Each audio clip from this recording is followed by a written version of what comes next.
What is up, guys? Truth and transparency. Papers everywhere. What's good? Welcome. Welcome, welcome.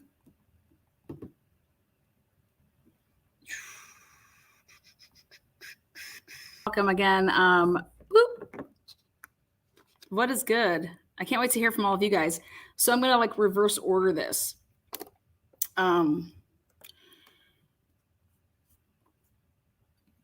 So I took the past, 5 days, I think,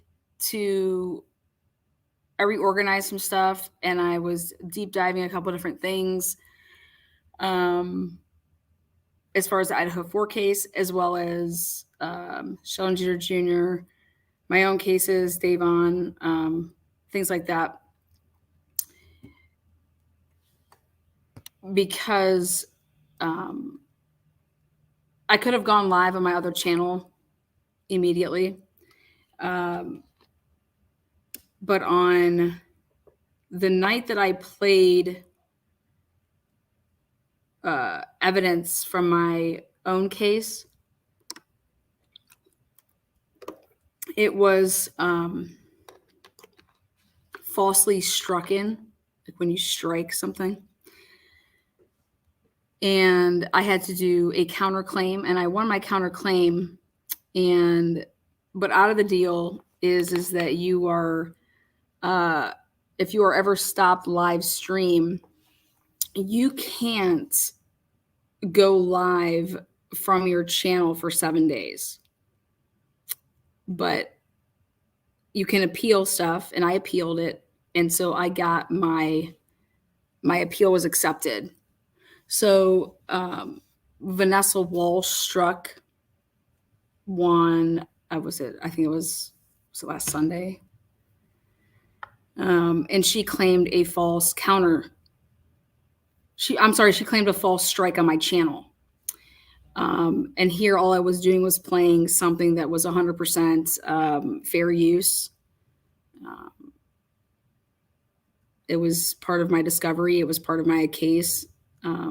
Just like how I cover other cases, I'm covering my own case. And what it did is there's just more damages. So I took that time, though, to do a lot of research. And so I do apologize that I could not be here looking at you guys and looking at all your names in chat. Not by choice, but by part of the procedure and part of the process with YouTube. So going around false striking people, it cost me a week's worth of work, of money to be made, because all of the time that I put into stuff, and with the families that I work for with Fight for a Family, this channel is used as a way to supplement my income so that I can help people for free. So I don't ever have to ask a family that has no money, but I look at their case and I think that, yeah, they've been wronged, or that they didn't do this. That's how I'm able to do it, is by crowdsourcing, and it's by people that are members of my channel. And so my members who are paying customers of my channel got to miss out on a week's worth of what they pay for. And so what I'm going to do this week is I make up for that. So I am going to provide double the content, but more importantly, I spent last week preparing to be able to provide you guys double the content. I value each and every one of you guys that support me, because I know what it was like to not be supported at all. So when I see somebody saying that they're upset about something, that matters to me. Maybe it's just because of what I've been through, but I think that's important for you guys to know what happened, and no, Lana just didn't disappear, or Lana just wasn't. I played by YouTube's rules and sat out my 7 days, even though I countered the strike and I won on my counter.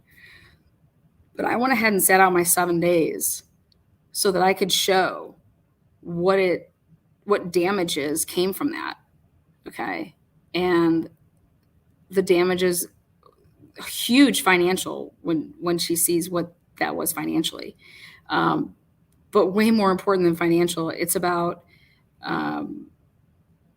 things were very, very hot last week in this case. And I wanted to be out here with you guys as much as you guys wanted me to be out here. So that's the truth. And I know that I was missed. And I saw that so much false, there's a lot of misinformation being passed around. And I feel like if I was live last week, a lot of that probably wouldn't have happened. So, I mean, maybe that's just me being conceited, but I got a reason. But at the end of the day, a lot of you guys were here for a live that I did on a Sunday night, and it was in the middle of it was struck, and it was falsely struck. So when you make a false claim, you have a chance to counter that. It's just like kind of like being accused of something that you didn't do in, the real world. No, I didn't go and steal panties from 7-Eleven. All right, so whatever. But anyways, I owed you guys to explain that to you guys. I could have just said nothing and whatever. I don't roll like that, though. I got nothing to hide. That's what happened. You guys were all here while I was live, and 45 minutes into it, it got struck in the middle. And when you get struck in the middle and your content is taken down, it's an automatic 7 days that you have to sit out. But I won on my counter, and now I get to go to town on my counter, and I'm going to go to town on my counter. So, yeah.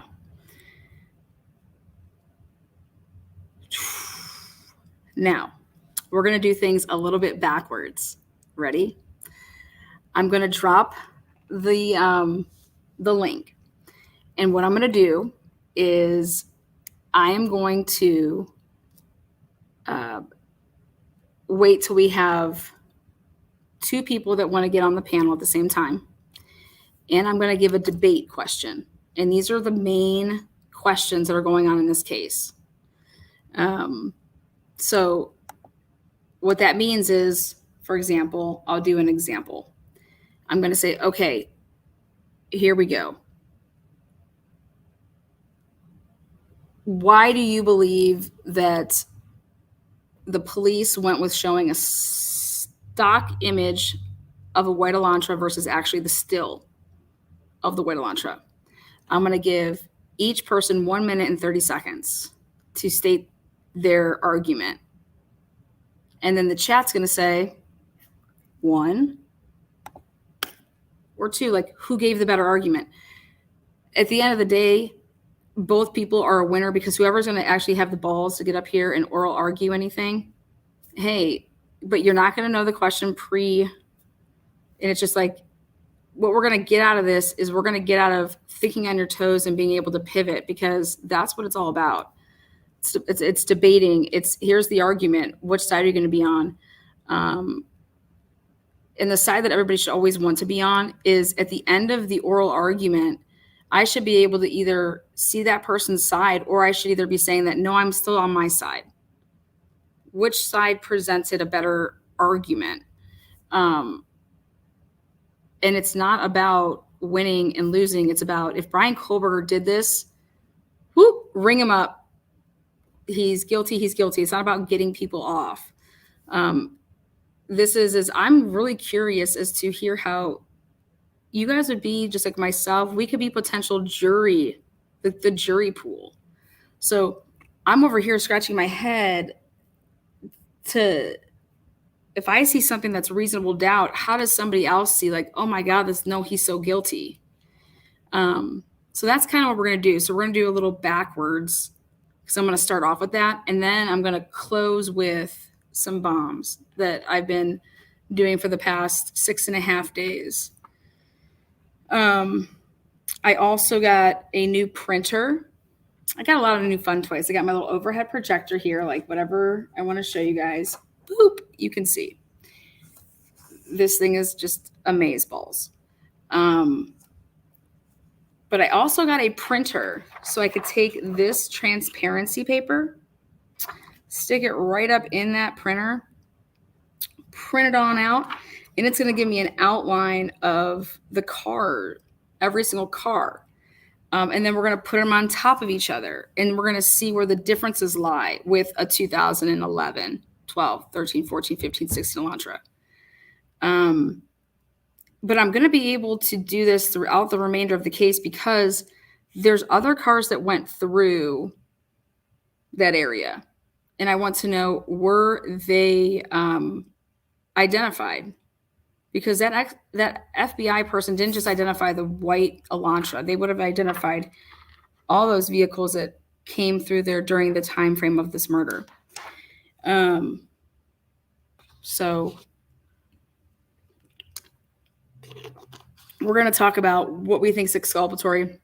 But I already said it last night. All the riffraff that's going on right now about what the motion can be about. But no, guys, there's a preliminary hearing. The days are still the same. There's going to be motions. That's a courtroom. That's law. Okay, we don't know about every single motion that's going to happen. That one happened to get out there about the the May 25th one. No, but this has nothing to do with the date that they set the preliminary hearing. That's still the same start date, and it's still the same end date. I will be there, and I will be body cammed up like a mofo. I am going to talk about, at the end, the Wilson case, because I went ahead and I looked at, the big thing for me is you have a chance to suppress evidence. If you're the defense, you can do it once before the preliminary. You can do it once before a trial. What would you try to suppress if you were, the defense? For audio, for the call-ins, nope, I'm going to be dropping this link.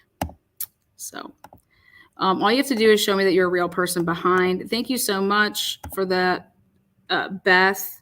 And I missed the other one that was up here. Thank you for the new membership there. Glenna, appreciate that. And then Annie, wish I could send you $1 million. I know Annie's like, somebody said, I wish I could send you $1 million for you to, it was something to do with my case, or it was something just like to never have to worry about what those people have been doing. Tawny Lee, thank you.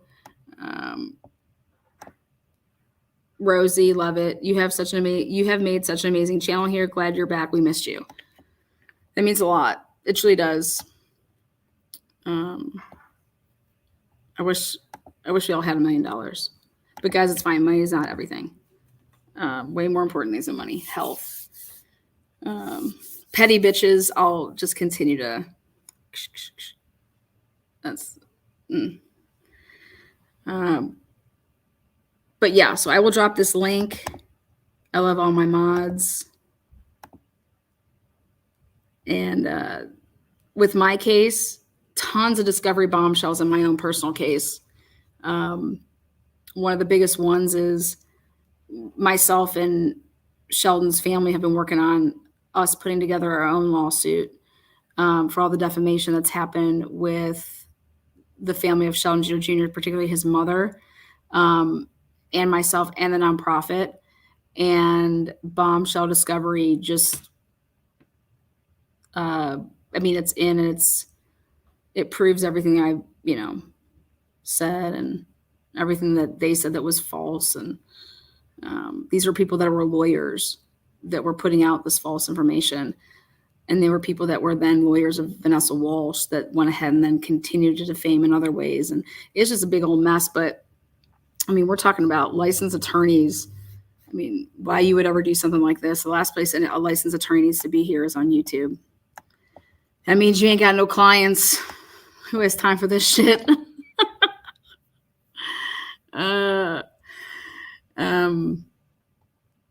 But Allie Rich has been around for a while.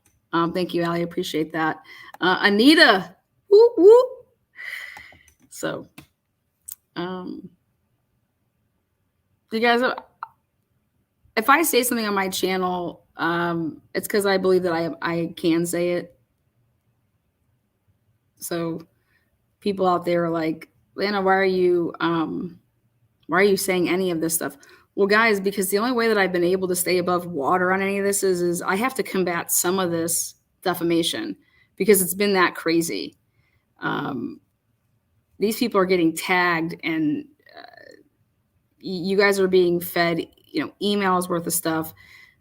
Creators, you know how many creators won't even give me the time of day to like talk to them, or I can't have Lana on my channel because then I'm going to have X, Y, or Z, or these people reach out to ABC, NBC, Court TV, I mean, you name it, trying to impede. So it's, yeah, I have to defend myself a little bit publicly just for me to tread water. So, and I've made that choice, and I don't have one regret about putting some stuff out there. Like, it's not going to do anything. It's discovery, oh, you're going to catch them off guard. Don't show them that. You guys, I don't have to worry about any of that. I just need my day in court, and it's coming. But this, fool me once, shame on you. Fool me twice, shame on me. That's my motto in life. You could never imagine that someone's going to go into a courtroom and lie their balls off. So, let's see. All right. So I know you guys have a ton of questions on what, hey, this, that, or the other. Ask your questions all day. I'll tell you what I know. I'll tell you what I don't know. But there is the link. You can come on. I think all the audio issues have been taken care of.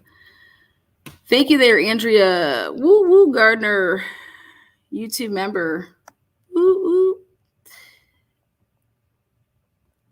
Team Lana all the way. So sorry you were dealing with this. Yeah, it sucks, but everything makes you stronger. The time commitment, that's the only thing. When it takes away from what I want to do with my son. But thank you for that. Fairy Dust Lisa. Like that name.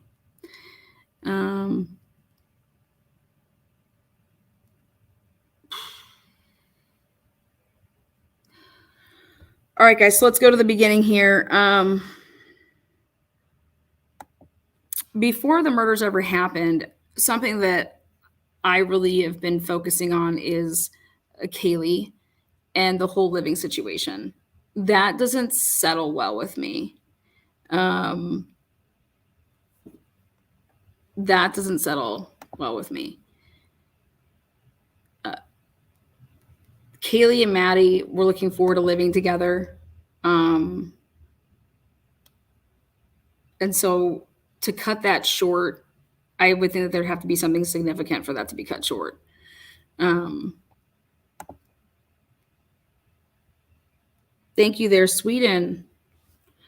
What time zone are you in? Like, what time is it in Sweden right now? I'm just curious. I don't know that off the top of my head.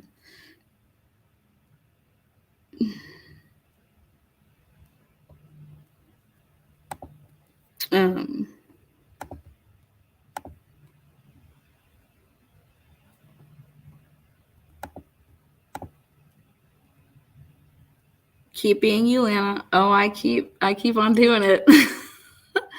I'll just keep on smiling.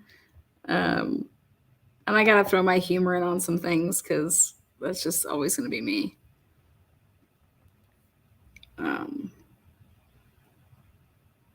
I mean, if I had it my way, I would tell Father Snuffles to get in a thong and let's Jello wrestle this all out on national television. But he won't even show his face without a thong. So he keeps evading service. Yes, Brooke, there's a lot of people that care. And you know what the best part about it is? It's like a lot of normal people that care. That's what's awesome. So it's a raining printer ink. True that. Star Source. Oh, Skin Carry. I like that name. That's creative. Is that what that is? Skincare Carry. Ah, I like that. I like that. Creative there.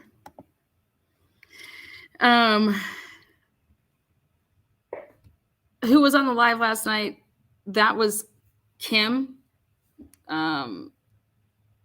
WSU mom, Kim. And want to make sure this is clear. She wasn't speaking for the Gonsalves family. She wasn't speaking for anybody.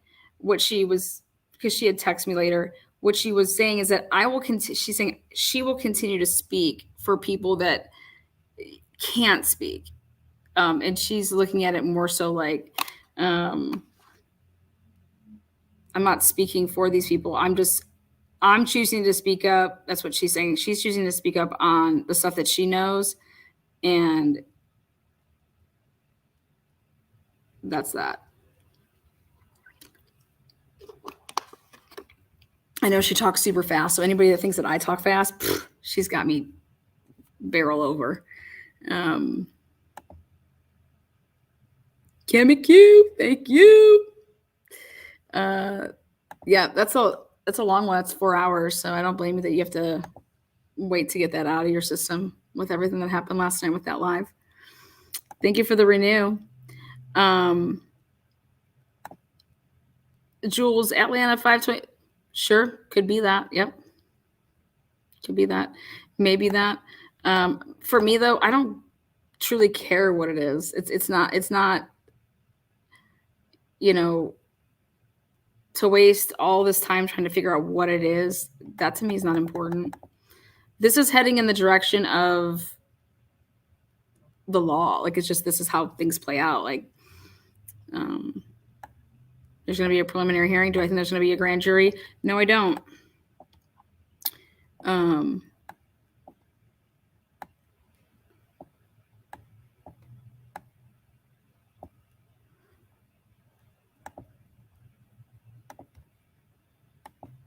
You were crazy towards the end? Who was crazy towards the end? Last night was the bomb.com. What is her credibility?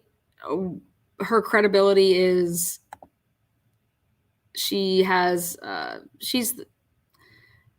best way I can say is, if you've been following the case, she's the one that came out really early on to talk about how she went to the FBI and the police when the timelines and stuff didn't add up, because people were getting phone calls earlier than the police were called.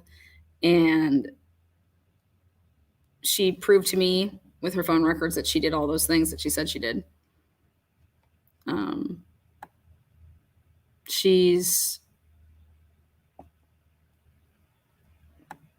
I've vetted her. I think that she's a good person. I think that she truly just wants to help. I don't think she's inserting herself. I think if anything, she's probably putting herself more out there, but because if anything, it's going to be more bad lash than good lash. But I know that I've done my job to vet her, and I do believe that she is a, number one, a good person. Number two, everything that she speaks on, she has knowledge of because of her children going to that school, WSU. People that are in that circle of her kids know people, share mutual friends. And everything that she says that she's done, she's had receipts on. So that's all I'm about. So that's, thank you there. That's the best way I can say it. So she has, I guess you can say, it's always going to be considered hearsay. but it could be vetted down past that, because the hearsay that she's hearing it from, she can then relate this is who she heard it from, but she also has her receipts, her personal receipts, that she's made the phone calls to police, to she's damn called FBI people. She's called the school. She's been a big advocate for the victims to get to the truth of what happened to them. And I don't fault that. So it is what it is.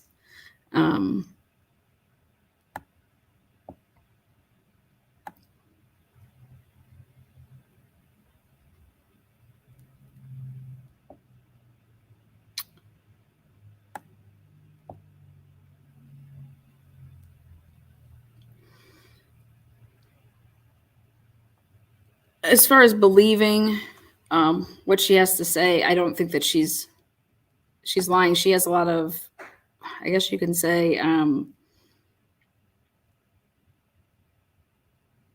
think that there's a lot of problems with the Greek system. I think that that's her thing. I think that the Greek, she's people hushing what has transpired in the communities with the Greek life at both campuses. So I think people are afraid to say stuff. That's what she has said, and that she's decided to take it upon herself to speak for the people that are scared. But anything that she's ever said to me, we've texted. We definitely keep in contact on a weekly basis. And everything and anything that she's ever sent to me has never been, she'll sprinkle in her opinions here and there, and then I'll maybe say, girl. But no, she's not blowing any smoke up anybody's ass. I could just tell you that. She definitely knows some shit. She was the first person to know who was Ann Taylor's investigator. I've known who that person was for a very long time. And I haven't said a word about that. The first time that you guys heard about that investigator was when he did that affidavit. I can show you the exact date of when the first time I knew about that investigator, and it was way before that affidavit. So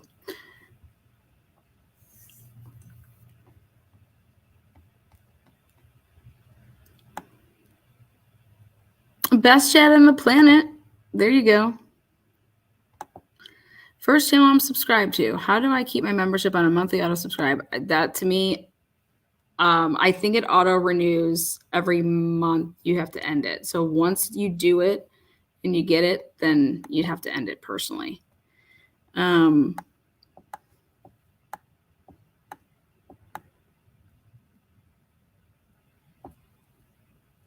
So hopefully that answered that question about who was on that late night live. Thank you for the gift, Mod Squad. Mod Squad's passing out gifts today. Damn, girl.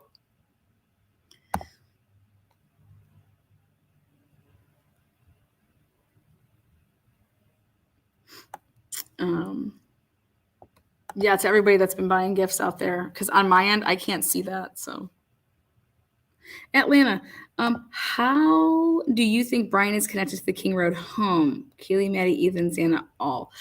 Right now, I don't think he is connected to the home. I have not. What's connecting him to the home? Nothing's connecting him to the home. They can't connect him to the home. They didn't connect him to the home in the PCA. So let's start there. They didn't connect him to the home. So I think that that's really important to say, is in the PCA, they didn't, there's nothing that connects Brian to the home. So now, if you're asking me my opinion on that, I don't have one.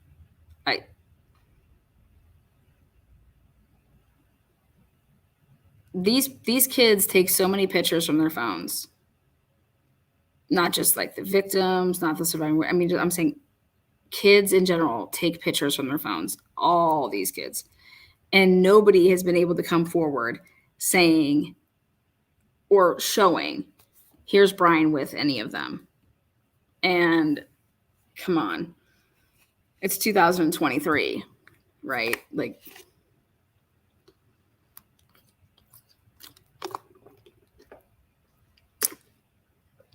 %, he could have done anything in that area. And they say once a week because they're taking on an average that it was like 12 times that it pinged. You guys don't even get me started about the pings. Okay, that is, if somebody was to probably look at what I do all day and where my phone is possibly pinging in all the places that it was pinging, because I just bounce around all over and it's just,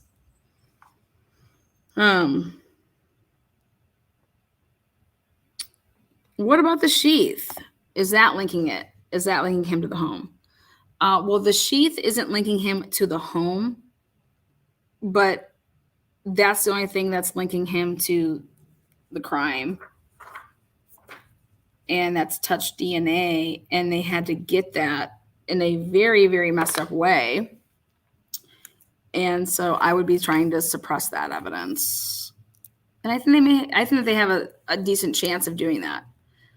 I think that I would be calling Dawn Daniels to the stand if I can't suppress it. Dawn Daniels, without a doubt, is coming to that stand. And I want to know why she didn't want to include the touch DNA as far as getting the warrant. And same with Pennsylvania. Why didn't they want to include the touch DNA to get the warrant for his arrest? I've never heard of such a thing. Oh, Lana, please check out Jewels of All Trade, a girl after your own heart, in my opinion. Thank you, Kathy.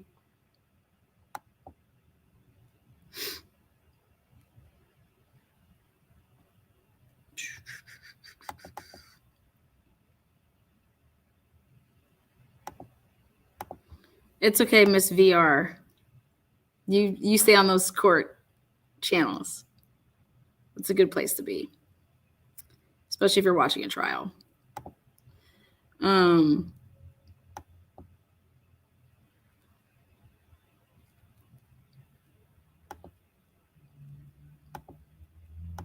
see, Anne. Lana, do you think the bank warrants or phone data will connect him to Kaylee? Mr. G said after the arrest, there was a connection, but they weren't ready to speak on it. I found that interesting. For me, the connection would lie with the Reddit. I don't know why. I think it's, for me, how early on that they wanted the Reddit looked at. Like, that was like 11/19. I mean, that's super early to be pulling someone's Reddit account. And you didn't pull everybody's, you just pulled hers. And maybe that's because the other people didn't have Reddit accounts. But the financials, for usually most part, your financials are going to be something that you go to, like, okay, let's just start the process. So let's get everybody's financials. But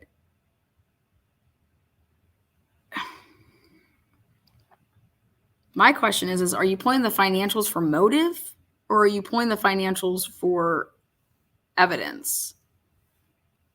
You know what I mean? Like in a wife-husband situation, are you pulling the financials for evidence, motive, domestic type of situation? They determined early on that this was a isolated targeted attack. And now we either have to decide, do we think that they just said that to calm down Moscow and just say, okay, no, there is not somebody running around and you're not in fear. You know, there's nothing to be feared. And if that's the case, whoa, wow.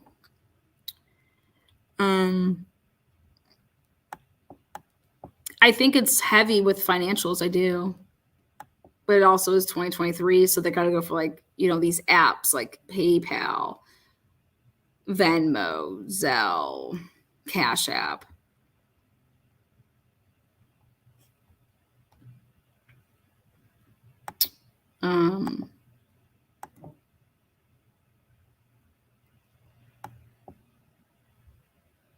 I keep thinking about, Mr. Gonsalves, his wife, and his Kaylee's sister.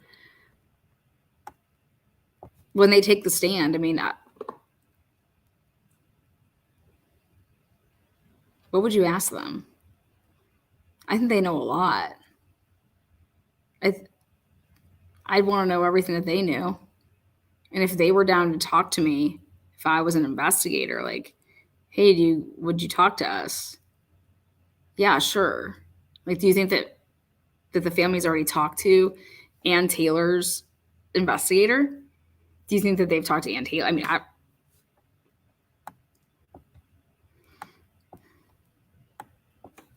if you're going through this discovery and you're like, oh my gosh, wait, where's there any interviews with any of the family members? Oh wait, there's really not that many. So wouldn't you be like, huh? Like, would you just call them up and be like, hey, my name's Richard. Can I get a couple minutes of your time? I wanted to ask you guys some questions.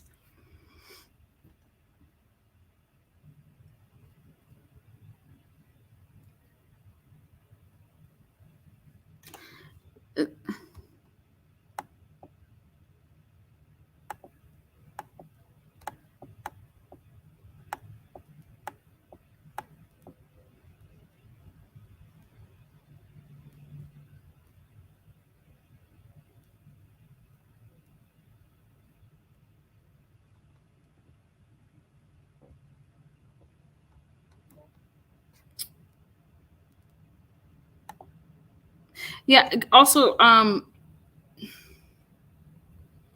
would want to check out that clip again of when that came out, because you guys, when the media takes over and they make clips, they can like edit things to make it seem like it didn't happen in that order. So I would want to take a look at that clip again. Like, that's kind of what I liked about when you watch the Chronicles with Olivia. First of all, you got to be a really good editor to want to clip things a certain way, or you're remembering yourself when you're interviewing somebody. Like, if you already have your narrative that you want, hey, remember that, like, the beginning of the interview? Yeah, go to that. The other stuff, leave out, because that's not what we're trying to talk about. So, but can you imagine them on the stand? Mr. G, Mrs. G, her sister, like, I'd be asking things like, who called you? Who notified you? Who told you that somebody was shot? What did they say? Where did they say that they were? Why did they think this? Maybe that's hearsay.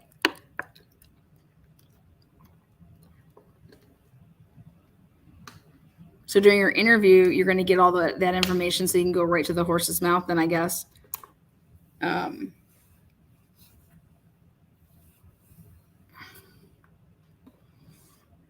I just can't imagine not wanting to talk to people's parents. Doesn't make any sense.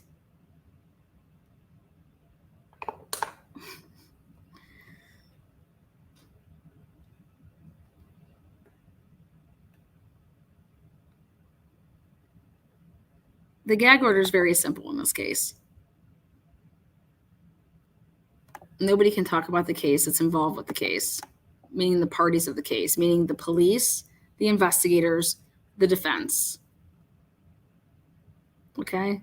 So police, prosecution, the defense. So nobody can make any comments. So, like, if a reporter was to contact them, they can't talk about it.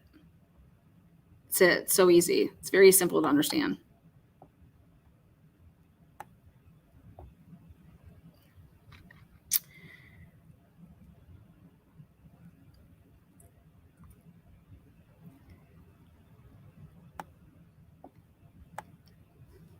You guys, if there's a hearing about this, it's about their rights. It's about their freedom of speech. Period. End of it. End of it. End of it. This hearing. So, like, guys, go move on. Move on. this is like a classic situation of look over here because we don't want you to look over there. So please understand that. If you want to look at May 25th, you're making a huge mistake. That is a classic look over here because we don't want you to look over here.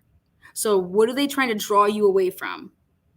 The Bethany, the exculpatory. Look that word up. Who cares about a May 25th hearing? Who cares about what that could possibly be? Exculpatory should be written. Why isn't that over every magazine? It doesn't make any sense to me. But hey, let's talk about the Gonsalves. Want to talk about the gag order. That's First Amendment rights. The Gonsalves are not gagged. They can talk about whatever they want to talk about. They are not gagged. They're not a party to this. It's already been determined. It's already come out. That's just wild. That's wow.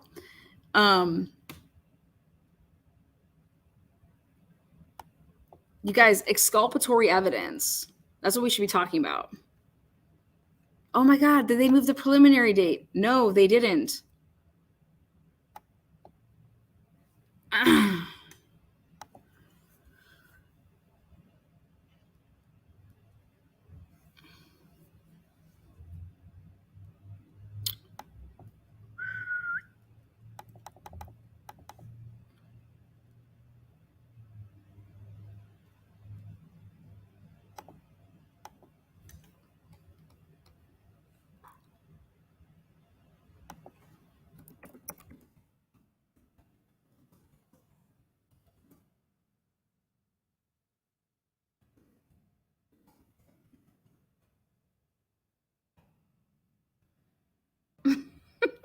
That's for you, Mod Squad.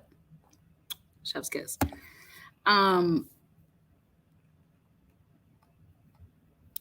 So here we go. Let's get back on track here.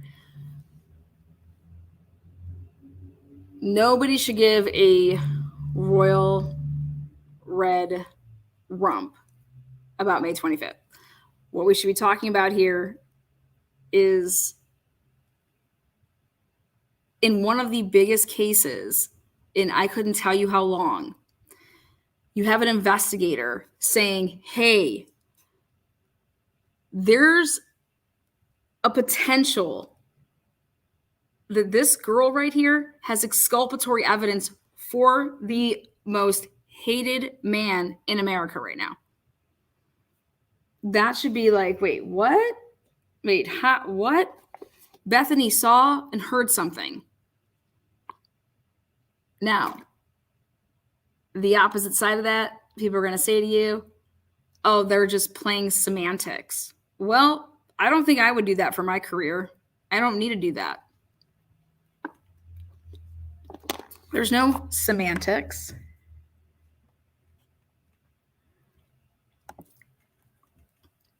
Vicky, people don't get deleted here for having a difference of opinion.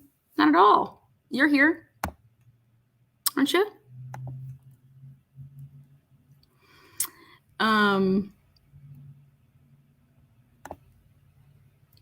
Exactly, Jennifer. They're doing their job. People usually don't get deleted here at all, actually. But I have no problem timing somebody out if they want to derail a chat. So thank you, John. Thank you. Boston like that one.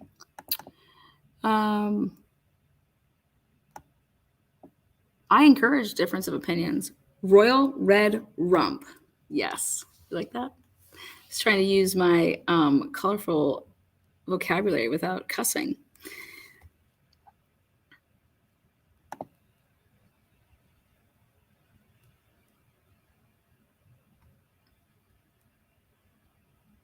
So I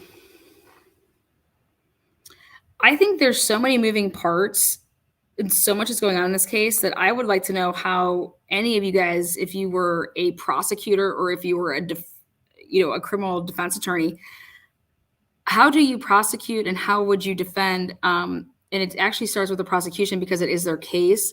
So you have this preliminary hearing, and you're going to have to show why this should continue on. So instead of taking things of like, let's take the position of the prosecution. So if I was to prosecute this case, what's the strongest pieces of this case? What's the strongest pieces?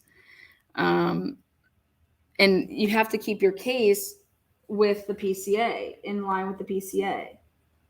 So, for example,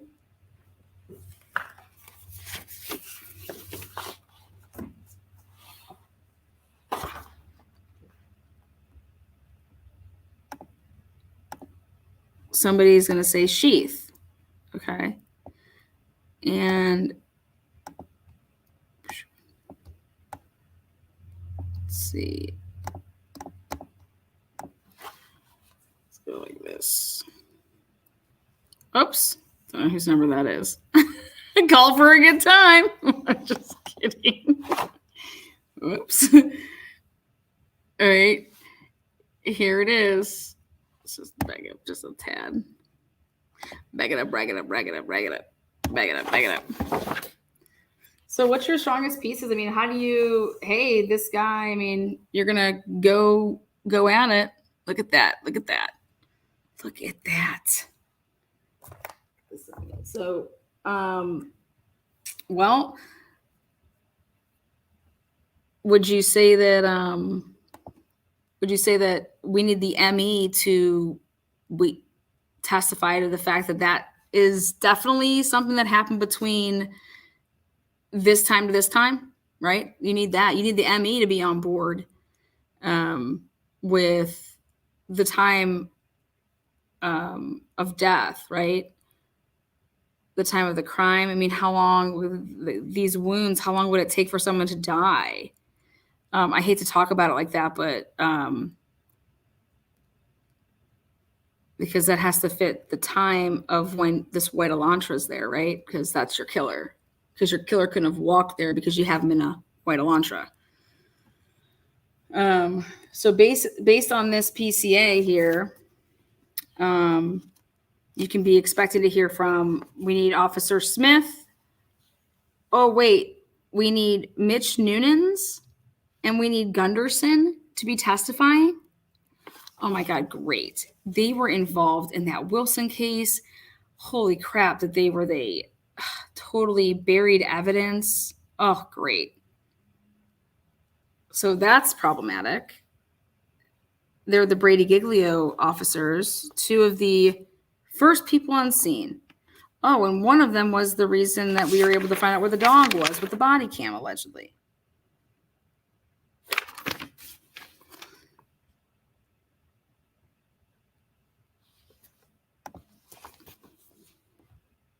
I didn't mean to highlight that one. Thank you, Colleen. Appreciate that. So Ann wants to talk to one of the paramedics. Okay. So if you're Bill Thompson, well, we're gonna not interview Noonans, and we're not gonna interview Gunderson because we have some total issues with them, like Brady Giglio in the Wilson case. Which, if you guys don't know the Wilson case, check it out. It's still ongoing. So we need to have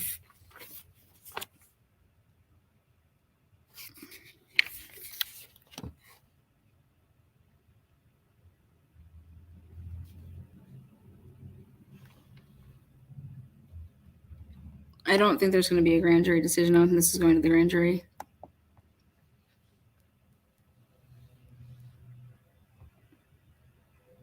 That coroner, paramedics never went into the house, right? When you hear all this stuff, the paramedics never went into the house because they labeled them DOA. Did they label them DOA? You're going to have to take a look at the CAD notes for all of the radio. Right here. So I think that Bill Thompson and the new staff from the Attorney General's office, I think that they're going to be focused in on Payne being their go-to person for this, because remember, he can testify to hearsay. So they're going to lean on Payne, and they're not going to be bringing Gunderson or Noonan's up. They're going to be going straight with Payne, and they're going to be using Blaker. That's what I believe they're going to do. They're going to use Payne and Blaker. What do you guys think? How would you start this off? So, and then you're going to ask about going through the house, how they saw things, right? How their investigation, what led to, you had to talk to people to start ruling people out. You just didn't get to Brian. How about this? How about, why didn't you use their cell phones? Why didn't you use the surviving or the deceased victim's cell phones? Why did you use only right here?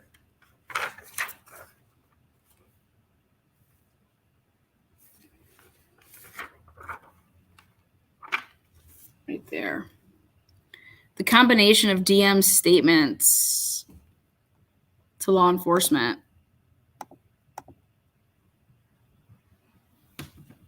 Reviews of forensic downloads of records from Bethany and Dylan's phone. And video of suspect video as described below, which is the car. Leads investigators to believe that the homicides occurred between 4 and 4:25. So how would you want to word a question? You know, because you're the prosecutor here, because you want to make your case. What do? I guess I would say, let's see.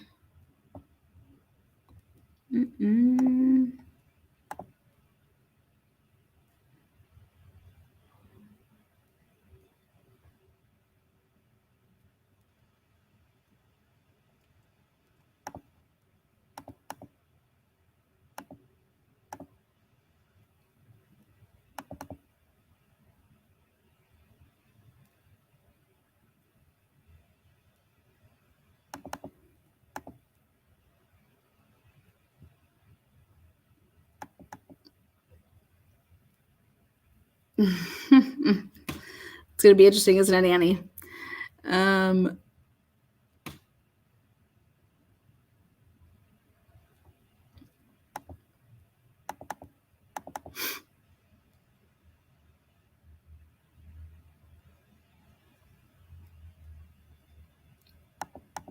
Well, do we know if the paramedics went or not? I think the body cams are going to help with that, right? Maybe, maybe not.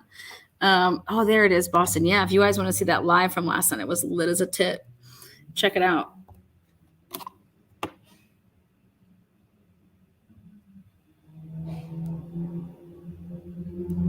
These people are.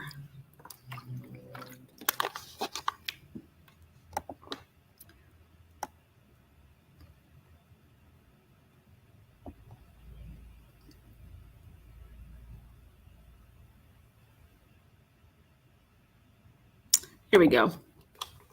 Jennifer, medical examiner, can we chat about these wounds and the time of death, please? So that's going to be, you know. So I would go back to right here and say, Officer Payne, this was a group effort here. And you said with Mr. Chapin, let me back up a little bit. Oh boy.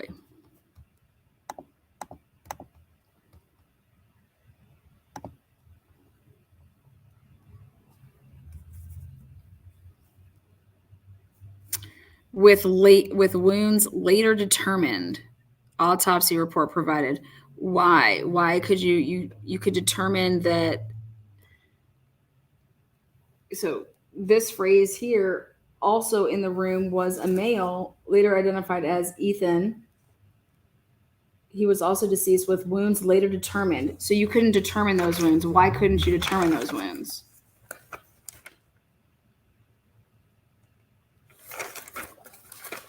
As if, like, when you went into, did you,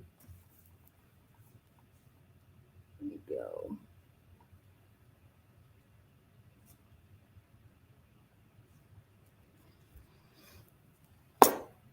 I think the part that's going to be great here is when he says this.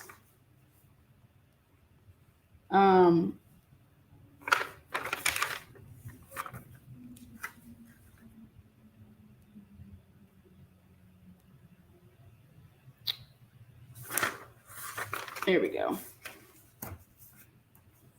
Right here. Based on numerous interviews conducted by MPD officers, ISP detectives, and FBI agents, as well as my review of evidence, I have learned the following. So at this point, everything from, and this is page 3, okay, here. So that would be Mr. Payne, Officer Payne. You reviewed the body cam footage. Everyone's? Whose were those? Boom, boom, boom, boom. Okay. And then you looked over every single search warrant. You looked over every single interview you read. I mean, were they audio recorded? Were they videoed? Because he said, based on numerous interviews conducted by this, I mean, who had to brief you all on that?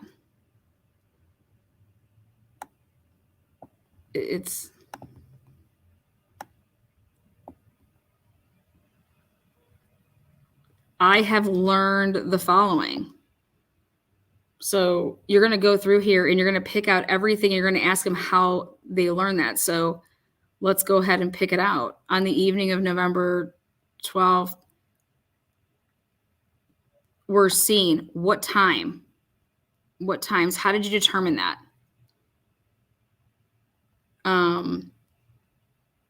They were seen there approximately from 9 to, so they were there the whole time between 9. And this person saw them, Bethany, but I thought she got home at 1. So 1:50, I mean,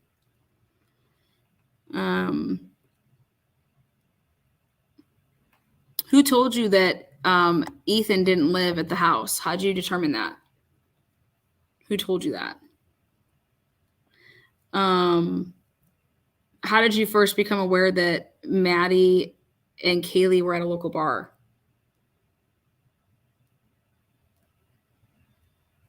When did this video footage, when was this provided to you? Who reviewed that? The time frame of 10 to 1:30, is that accurate? Was that from the timestamp of the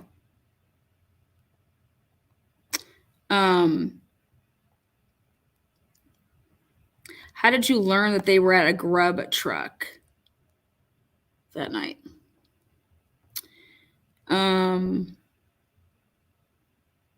Did you call the private party driver or did they call you?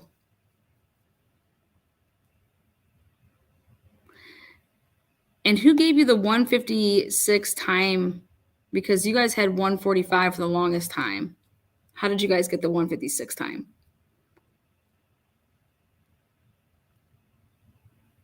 Oh, so you asked the family? The family told you that? So then did you interview the family? When was your first interview with the family? Let's see what else we got here.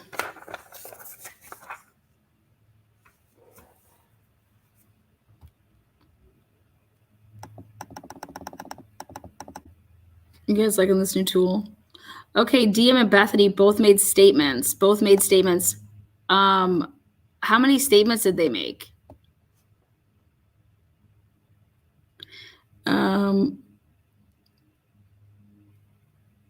They were all home by 2 a.m.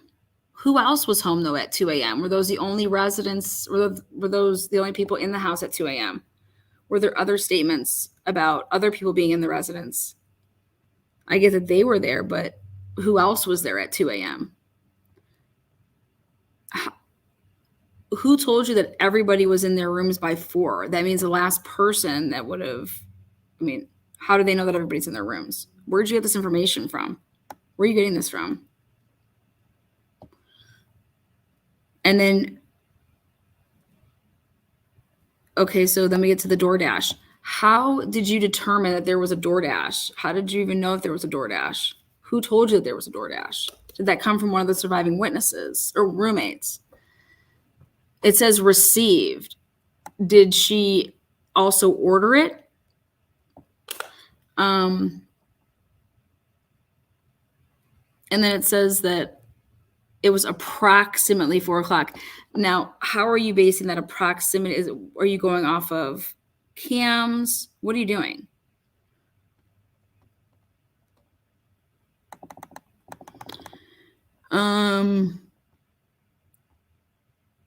Law enforcement identified the DoorDash delivery driver who reported this information. When did they report this information? Because does it equal out with the search warrant, you know?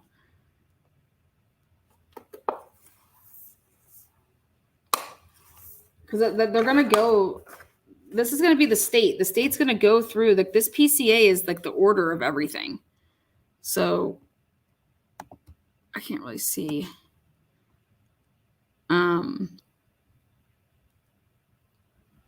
Was the food 8? I mean, that could definitely come up. Let's see. So this is DM stated she originally, we got to talk about that right there.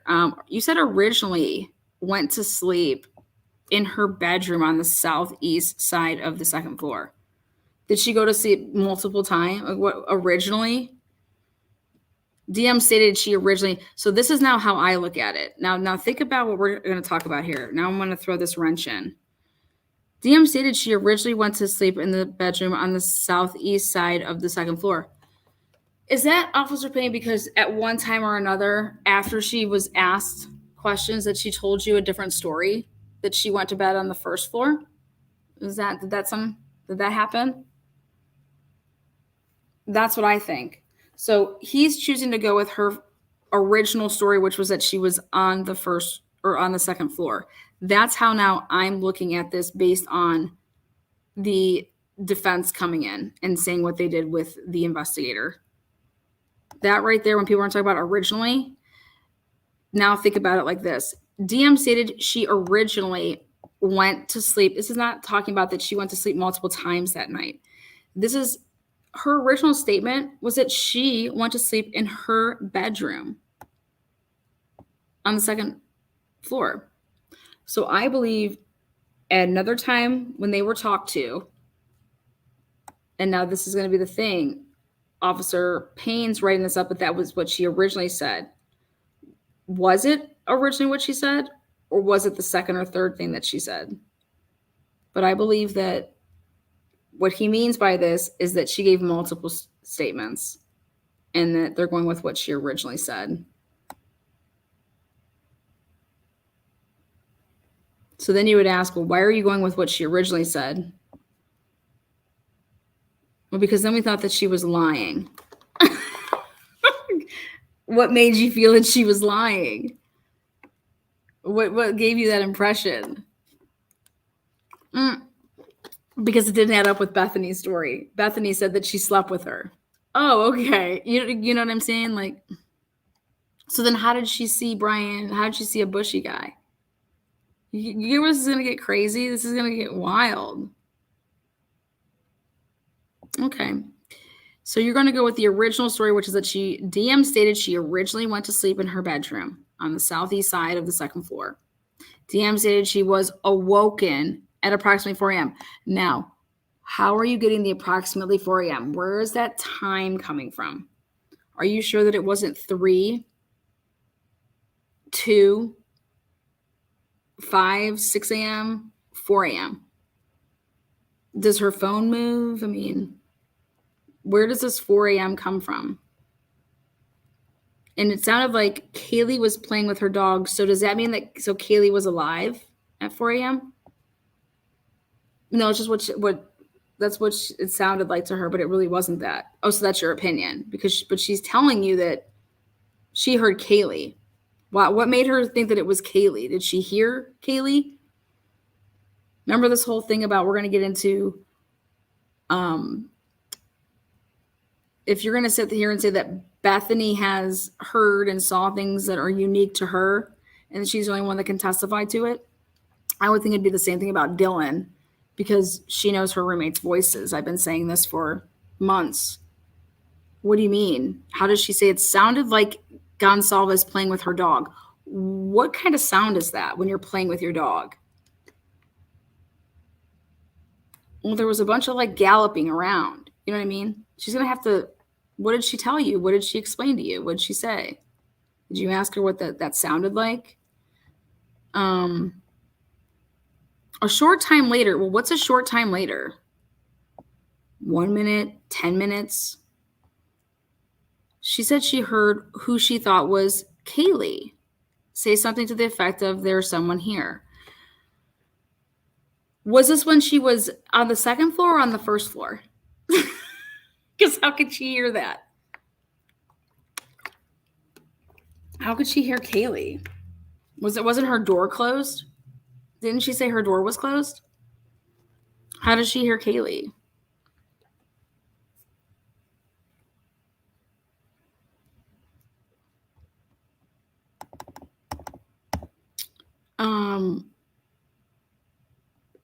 So she thought she heard "there's someone here."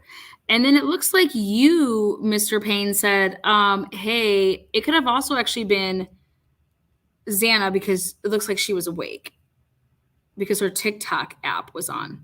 Do you not know how TikTok works, Mr. Payne?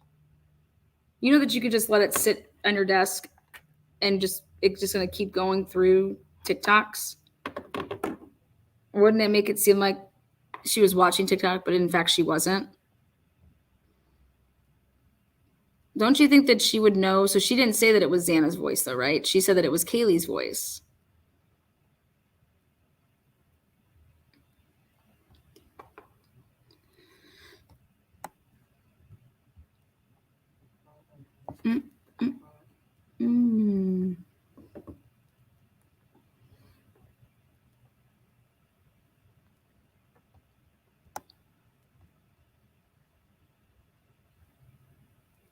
A review of the records obtained from the forensic download of. Okay, so you look at her phone to determine that she was on TikTok, but you don't use it to determine the time of the crime? Why is that? Isn't it because TikTok was just running and it would make it seem like that she was using her phone until what? What time did TikTok stop running? I mean,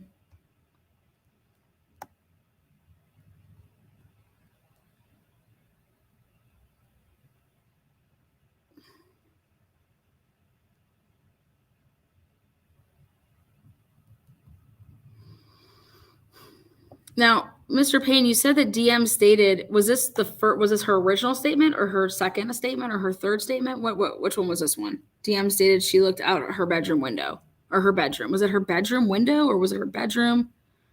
She was out her bedroom window or just her bedroom. Okay. But did not see anything. And it says here that she looked out at, you don't say that she opened the door. So was it not opened? Is that why you're going to leave that little leeway so that you can say, how did she possibly hear there's someone there? Interesting. Let's go back to this. So did you ask DM, does she normally sleep with her door closed? Does she normally lock her door? So when she would have had to open it, she would have had to unlock it, then open it, and then close it, relock it, right? Because that's what she normally does. Did you ask her that? Because it doesn't say here that she unlocked it. It just says that she opened her door. It doesn't say that she unlocked it. So she's scared, but she doesn't lock her door. Okay. Makes total sense. She thought she heard crying. Did you ask her to mimic what she heard? Like crying, you know, some people have that like crying, laughing. Like my friends, oh my gosh, they start like laughing so hard, I think that they're crying. And I'm like, are you okay? And they like they're like cry laughing. So are you sure she wasn't laughing? Well, she just thought she heard that she was crying. Okay. So she could hear that with her door closed, right? Okay. DM then stated she heard a male voice. Male voice.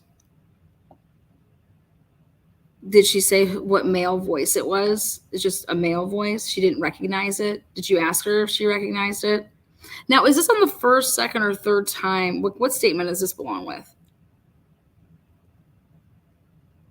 Oh, so this one's from the second. So you kind of mumbled, jumbled like different statements, and you kind of just put them together the way that you wanted to.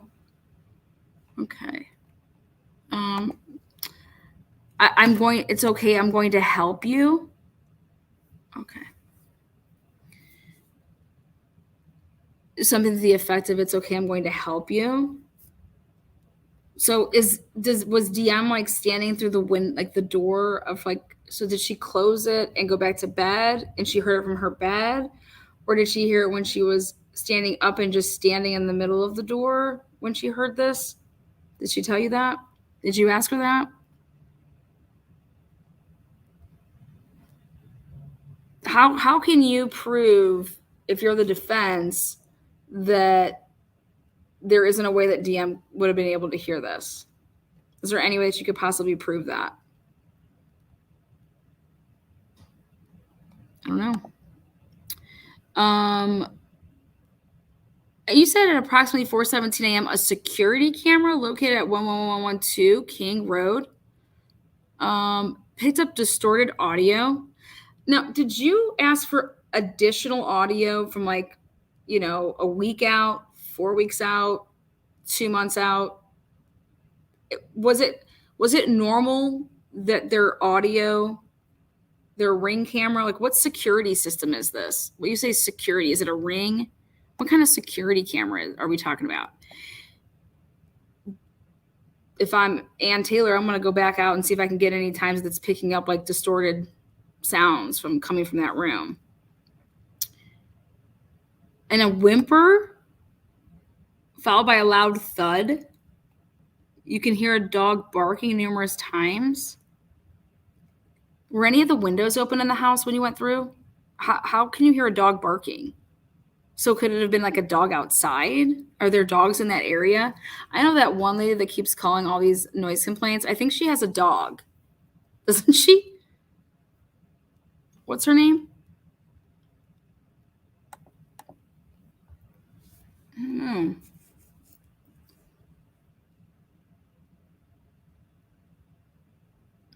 Okay. So in all of these interviews that you talked to DM, did she ever say Brian Kohlberger's name?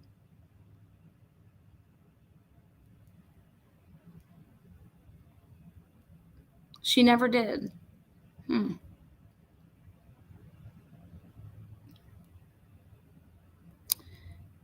DM described the figure. Okay, now DM described this figure. Well, but I thought she was sleeping downstairs. So which was it?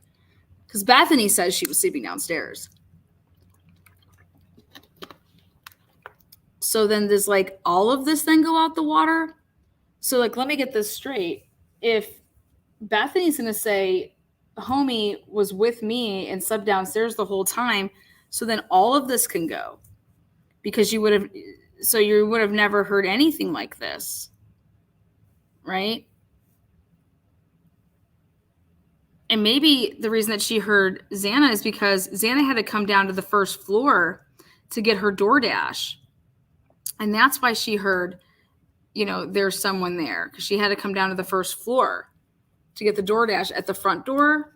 And because she was sleeping downstairs with Bethany, that they heard that, which makes more sense. But Bethany's statement can basically take all of this and go like this.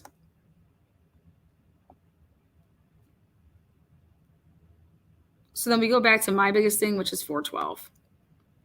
Why were you so adamant on making it so that it couldn't have been Kaylee that Dylan heard? Oh, because Dylan was on the first floor.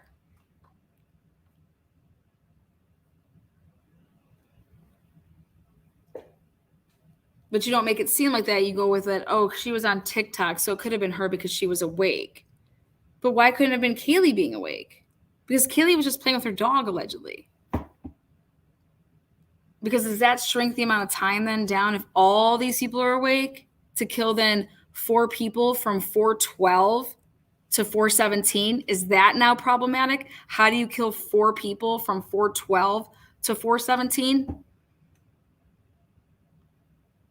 I think that's what becomes problematic. So you have to have your time frame.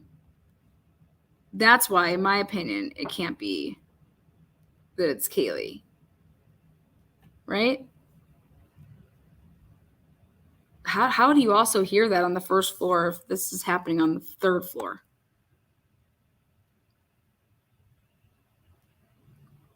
I don't know. I would just like someone to explain how Ann Taylor doesn't possibly destroy this.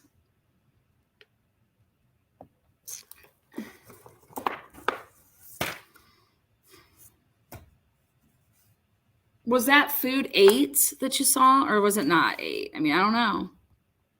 Let's see. DM did not state that she recognized the mail. I mean, Mr. Payne, what in the world does that even mean? Can you explain to me in English what, after seeing the mail, DM did not state that she recognized the mail?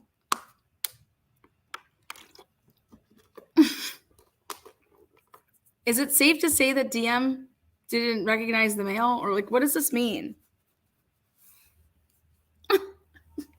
I've never seen anything written like this in my life. This leads investigators to believe that the murder left the scene.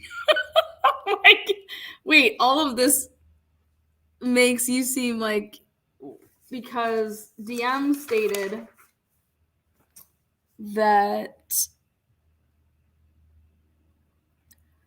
all clad in black, cover the person's mouth and nose walking towards her. DM then locked. That's the first time we hear about locking herself in her room. The male walked towards the black sliding glass door.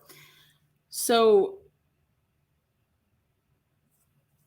you're going with this version of events, but what about Bethany's version of events on who she heard and saw that night?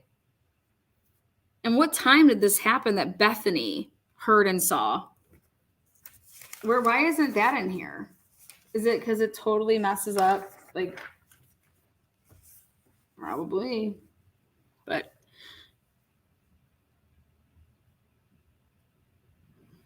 the combination of DM statements,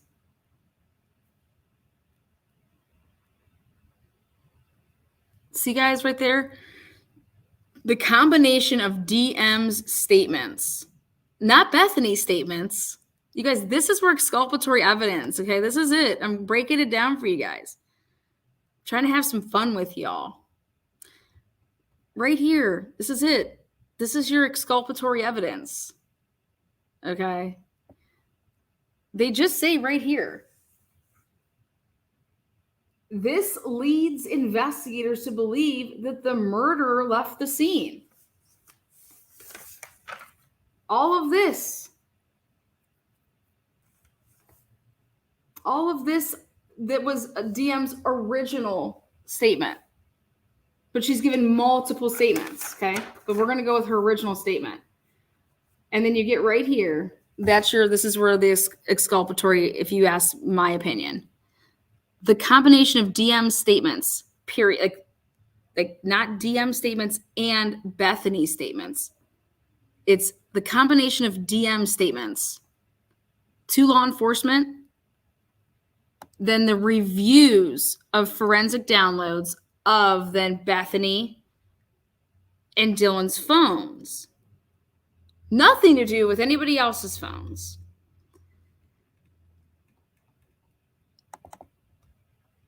And video of a suspect video,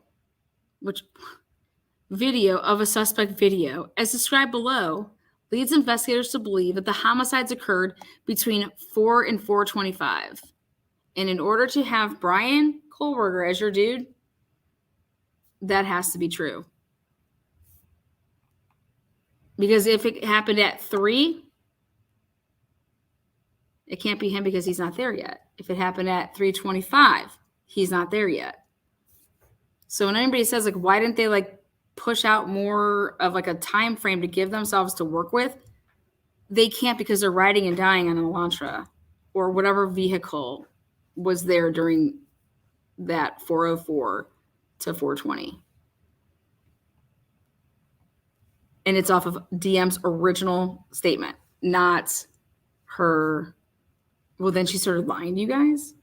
So wait, why wouldn't it be the opposite way? Why would you think that her original statement is the truth versus all these other statements? What makes you determine that one is more truthful than the other? I just don't get it. So then the next big thing that they talk about is this latent shoe print. Okay, so whatever reason that's important to them. And it was located during the second processing of the crime scene.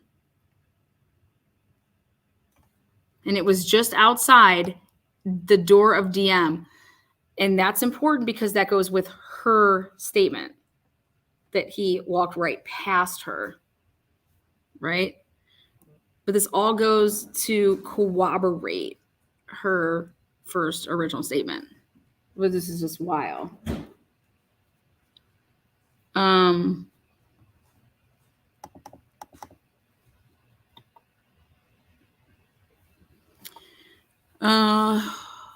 Now let's take a look at what you guys are thinking. My question would be, how much did Bethany and Dylan have to drink? Did they use drugs Yeah, there you go. I'm glad we have Lana to walk us through and show us these documents. Extremely important. Okay, good, because I'm over here loving my new toy. Are you guys loving it as much? It just makes it so much easier to show and explain.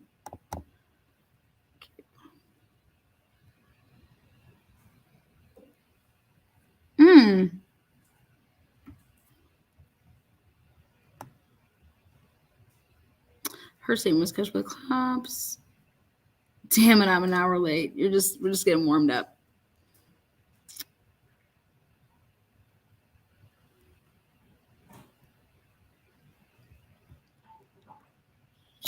Okay, so then we go to, let's see. Again, think about exculpatory. Like, this is their case. Like, what's exculpatory? What are they going to have that's going to be exculpatory? And I don't care anybody says, you get them off of that 4 to 4:25 time frame. That's exculpatory because the white Elantra wasn't even there yet, right? You're riding and dying on that white Elantra. You have identified as 2 different vehicles. I asked a bunch up a ways. Oh, good job, Brooke. Let's take a look. Where were the girls all night? Great question. How did the DoorDash? I'm just going to scroll back up and I'll just look. Ann Taylor should destroy this unless she's corrupt too. And that's the thing, is Ann Taylor's not. Clad in black. Who says that? I know, right? If Brian had Lana as his attorney, this would be straight over with quickly. No, he'd be getting death threats. Even probably more so. Do you know your dogs bark at what? No wonder Fry said this is a complex case. They had to make everything fit the timeline so they could pin it on Brian. I don't know. I'm just asking. Is it safe to say that the male was not Ethan, the clad in all black, or the person talking? So did she recognize the male after she stated that she didn't? Exactly. If she is truly on the first floor and heard KJ on the third floor, then they both heard everything that went on in that house. Exactly. The whole time.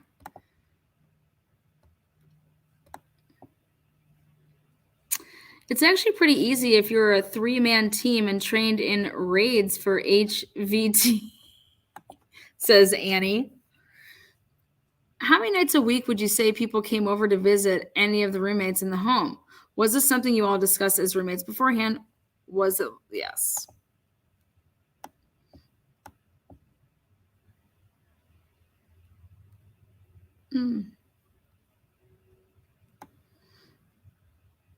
One scrolled up there for you guys. There you go, Brooke. I did that for you.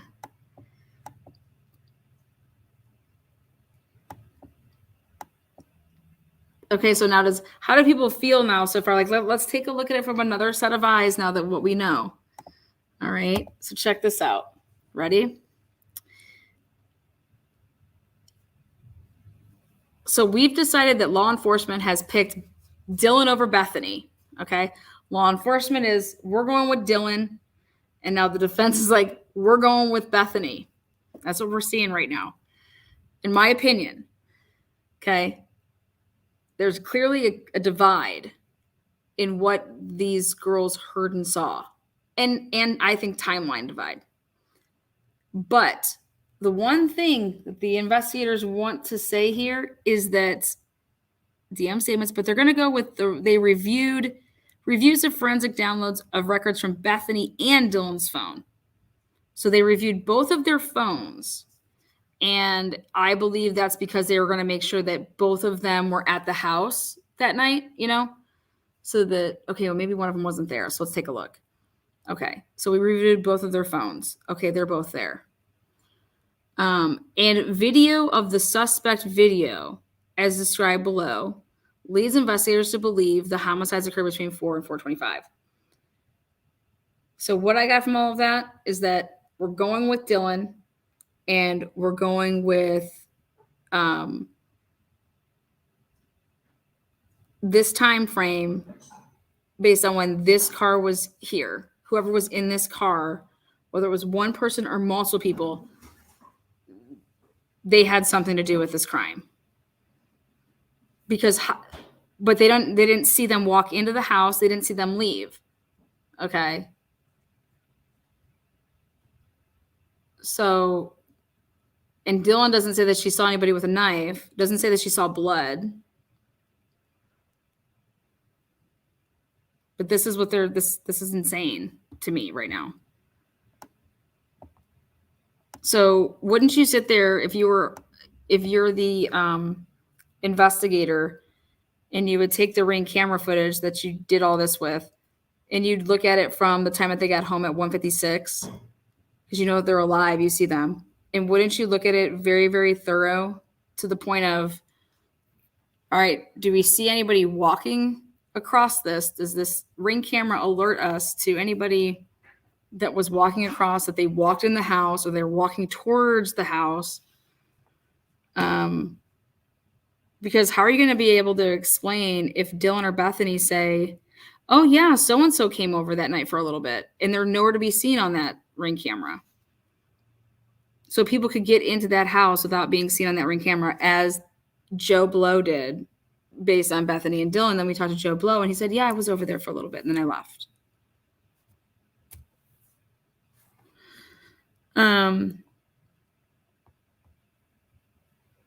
I just really want to know how you're going to sit here and tell this to this judge. Because we haven't even gotten to the part of,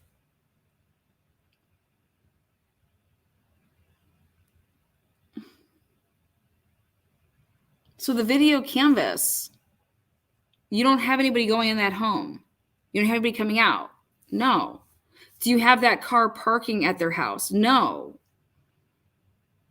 Okay. But you have that car going there at 3:29. Where did it go? I don't know.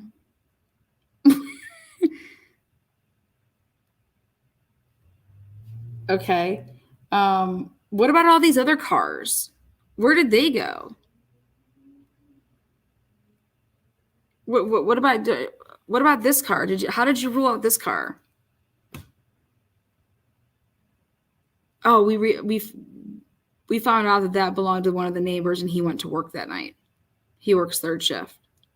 Oh, so did you show this video to this neighbor, and he pointed out that was his? So you showed this video to people, but you couldn't show it to the public for us to determine and help you with that white Elantra. Get out of here. Officer Payne, was it your idea to show a stock image to the public 2011, 2013. Why didn't you ever switch it to being 2014, 15, or 16 when, wait, what was it? Your expert here? When did he determine that it was, what video you showed him? What was the date? Where's the report of this? Can't wait to talk to him on the stand. I mean, woo!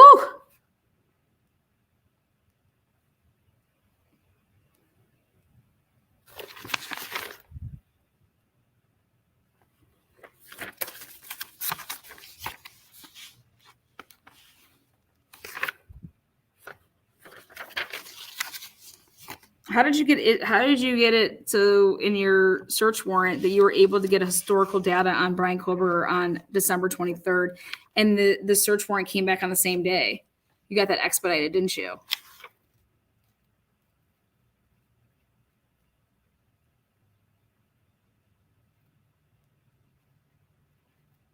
So were you kind of confused when you did your cell tower and you realized that Brian Koberger's number didn't pop up on that?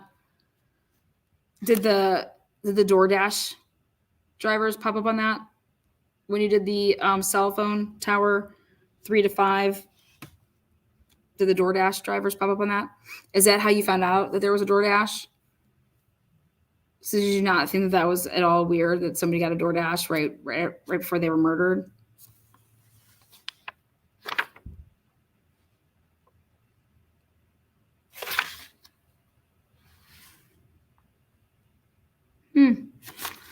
So if Brian Koberger fit the description of Dylan, why didn't you, right here, why didn't you, oh, we thought that was our guy, so we didn't want to put, we did not want to let him think that we were coming for him. Oh. So then why did you issue a public, I don't know, police press release that you were looking for the white Elantra? Why would you want him to flee in any type of way? I thought that's not what you were doing. Please. Just how do you get around this? This is like, who are you asking these questions to? Payne couldn't have done all of this himself. So who did you talk to when you talked to the FBI experts? When did you give them this stuff? Here. Oh, yeah. Then you come across Brian Koberger's car. Did you show him a picture of Brian Koberger's car and say, hey, is this the car? What made you, why did you go back and ask him if you didn't trust his opinion that this is a 2011, 2013? When did you grow a sack to go and ask this FBI expert, hey, are you sure you got it right, buddy? Are you sure it can't be a 2015? When did you decide to muster up that, to go tell an FBI expert that he's wrong? How long have you been a cop for? 4 years? Woo! You got some balls on you, boy.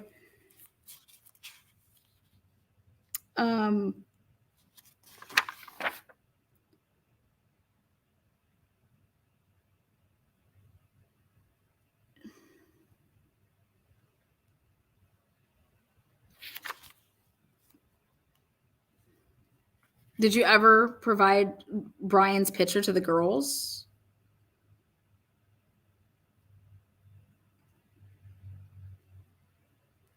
You said it here in your PCA that it's normal for people to hang out at both campuses. How many driver's licenses did you look at that were registered to Elantras? Did you talk to any of those people? How many of those people have bushy eyebrows? That's what I'd be printing off right now if I was Anne, and I would just be laying them one after another down here. Does he have bushy eyebrows? Next one. Does this guy have bushy eyebrows? Would you consider this to be bushy eyebrows? Do you think you have bushy eyebrows?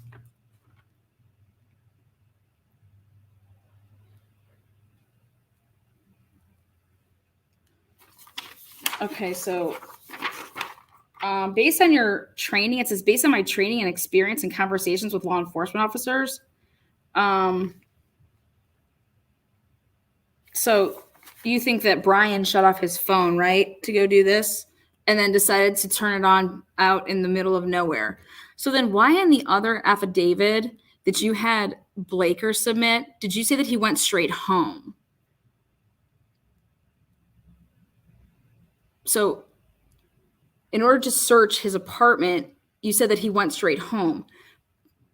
But in order to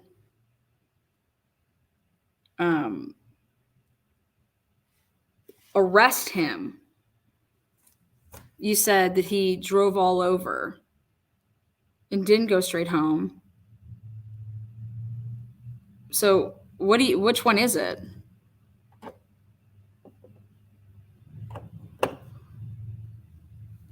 Well, he eventually went straight home.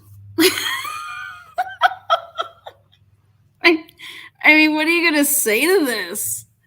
So why did you use 3 different versions of an affidavit to do the same job on the same day within hours of each other? Have you ever done that before, Mr. Payne? Have you ever provided 3 different, here, use this version of the affidavit, use this version of the affidavit, and then use this version of the affidavit? All 3 different versions of an affidavit, all within hours of each other. Why? Isn't it true that you couldn't get Mr. Kohlberger to be under arrest, a warrant for his arrest, and you tried and you couldn't get it until you were able to supply this quote unquote touch DNA on the sheath? Did you try before that? Because why didn't Dawn Daniels use the sheath in order to get the search warrant to search his apartment? In fact, she just wants to hail to the courts and say, I don't want to use it because what? It could have been obtained illegally, or there's something wrong with it. Like, why would an officer ever think that, Officer Payne? Do we need to get Dawn Daniels up here to ask her that? Did you tell Dawn Daniels that the sheath and the touch DNA was obtained illegally? Why would she want to hail down a court and say, just in case this wasn't obtained, there were some issues? We want you to not exclude the fact that we even have this touch DNA. Who's ever done that before? Is that what you guys do to get? I mean, I've never heard of such a thing. Why would Dawn Daniels, who wasn't in Pennsylvania and is not part of the Moscow Police Department, ever even think or even have that assumption? Are you pissed at Dawn? I'd be pissed if she's over here talking about, yeah, well, they don't do a good job in their, yeah, I don't even trust that. Let's just go with this. Isn't it true that one of your officers had to have told her that? Did you tell her that? Why would she ever say that could have ever even been a possibility? Don't cops back each other up?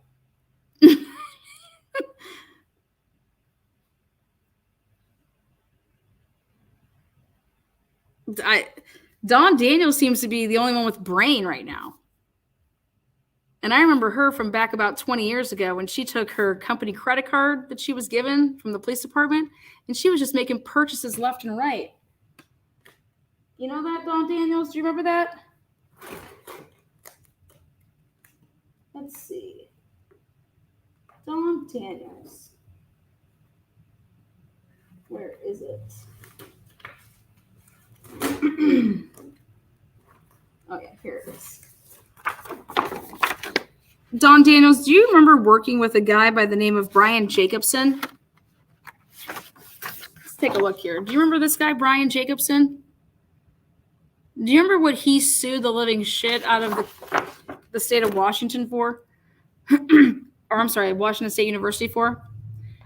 Let me tell you what he did and won. Right here,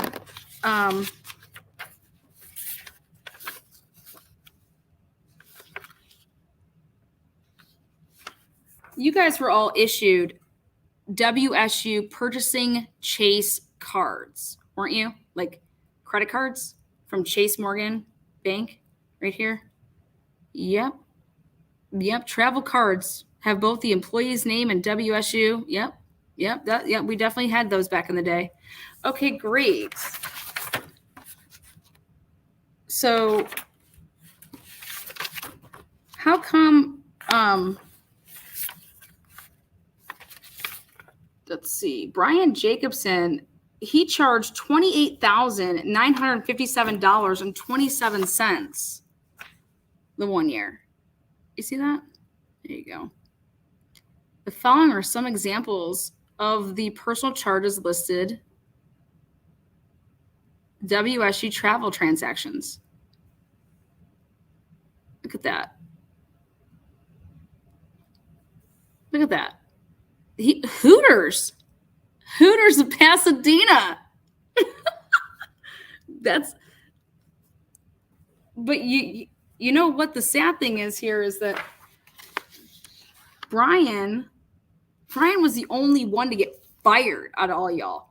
You, in fact, Don Daniels, got promoted, didn't you? But you used your card right here.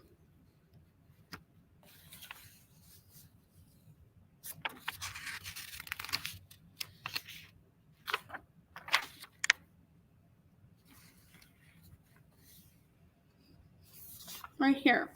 See this? On January 12th,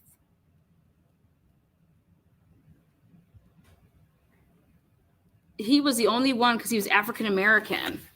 He was the only one to be fired for using his card like this. Everybody else got to keep their jobs.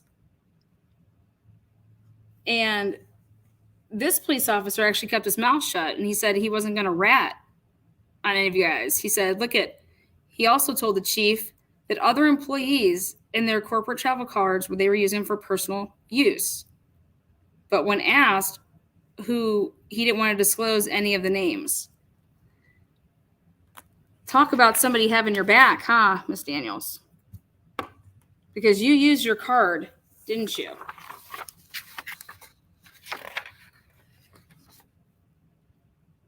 Weren't you actually with Mr. Brian, what's his name? Brian Jacobson. Weren't you actually with him on some of those charges? At the end of the day, Mr. Brian Jacobson won his appeal, and he was reinstated with his job because they wrongfully terminated him for being black versus doing this, because there was multiple people that did this, but he was the only black person that did it. So I don't know what he ended up getting in it, but he got his job back. And I said to myself, who would want to go and work for a bunch of fucking assholes that did that to you? I would have sued the shit out of them, and I would have taken my happy ass somewhere else. But Don Daniels was part of this. So I wonder if this is going to come up, the 2004 scandal. Let me know if you need it, Ann. Got it right here. File with your name on it. So Dawn Daniels learned her lesson, though. She said, oh, hell no. I'm not getting involved with any of your guys' fuckerage. I am going to tell the truth. So Dawn Daniels got wind, in my opinion, of the fuckerage, and she wasn't going to be part of it. And she kind of blew a little whistle on it and said, yeah, we're definitely not going to be putting down this touch DNA, because I think Dawn Daniels knows that it was obtained illegally. And so go get Dawn Daniels, put her ass on that stand, and ask her why in the world she would ever say to a judge, don't even pay attention to that touch DNA. Can you just give it to us on this? Man, this is by far one of your best lives. Well, I'm bringing it. After a week of missing all of you, I'm bringing it.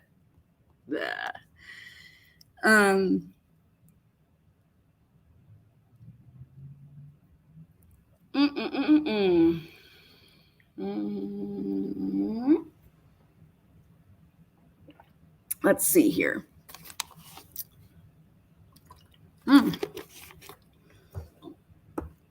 Who else can we rip to shreds on this PCA? Oh, here it is.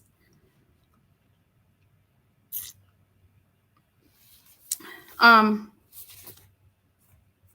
I ask you a question, Mr. Payne? How did Brian Kohlberger know who was in whose room? You have 6 people there, 4 people are stabbed to death. And how did Brian know who was in which room? You know that? No, I wasn't on the Drunk Turkey show. I was on my second channel. I have a second channel.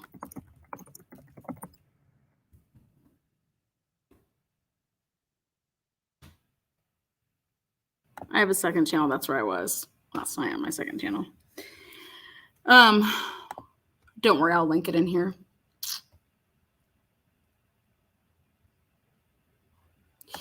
So, how did Brian know where to go to kill these people? Had he ever been in that house before?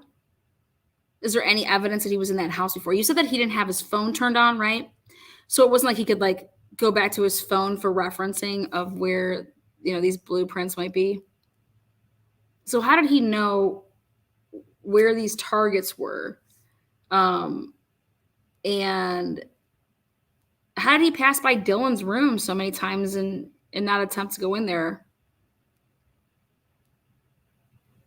Because it was locked? Do you think he tried to open it? Did Dylan ever tell you that she heard somebody trying to fiddle around with her door? So he did try to attempt to go in Dylan's room and she was just lucky she was spared? Did the girls upstairs, were their doors were they like closed when the police got there? Were they open? Were they like messed with? Did you ask the roommates, do those girls normally lock their doors? Did they have the capability to be locked? Thank you. Yep, sub away. Woohoo!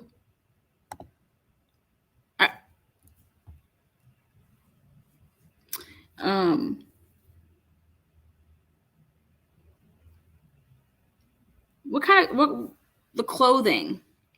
Did you compare their clothing to what then they were found in that, morning? Were they in the same clothes? Was it different clothes? Did you ask their roommates last time that they saw them what they were wearing? Were they wearing the clothes that they were wearing when they went out, or were they wearing pajamas? Did they had changed? How about that? I know that a lot of girls back in the day when I bartended in Cincinnati, it was right there at the cusp of going from being in Ohio where you couldn't smoke anymore in public places. And so as this was becoming a thing, we still kind of let our regulars do it because they would just leave me like so much extra money if I just let them smoke. But I just remember where I would leave after bartending and my hair would just be like, you cannot go to bed without washing your hair because it would just smell and reek like smoke. So for these girls, a lot of people can't go and lay their head on a pillow because it just reeks of smoke. But there, I don't know what it's like in Idaho. If people can smoke in those places, I have no idea. But I just know for me, and there's a lot of people out there, that they need to make sure they take like a shower before they go to bed if they're out and about. So just curious. Did you check the showers? Did it look like somebody had showered recently? Anything like that?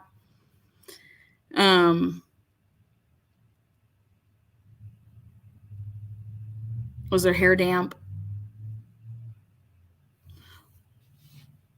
Were the drains checked for any blood? Why wasn't there a blood trail? They all vape now. True. So true. Yeah.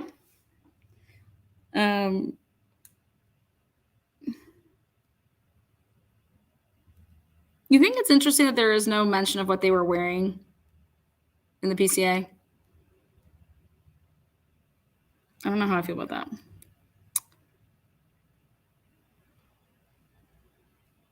I don't know why anybody's talking about Kim even in here. This isn't about Kim. Officer Payne, could you please explain why you prefer to track alpha female wolves when you hunt as seen in your TV videos? Definitely. I'm going to need you to answer that right now.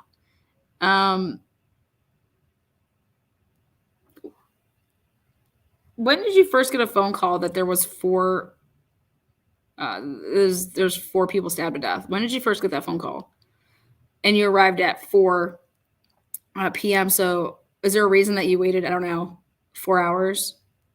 Were you not around? How many phone calls were you getting from like these young bucks that were out there, like, you know, they've never handled probably the biggest thing that they've ever handled was like, I don't know, a DUI or something.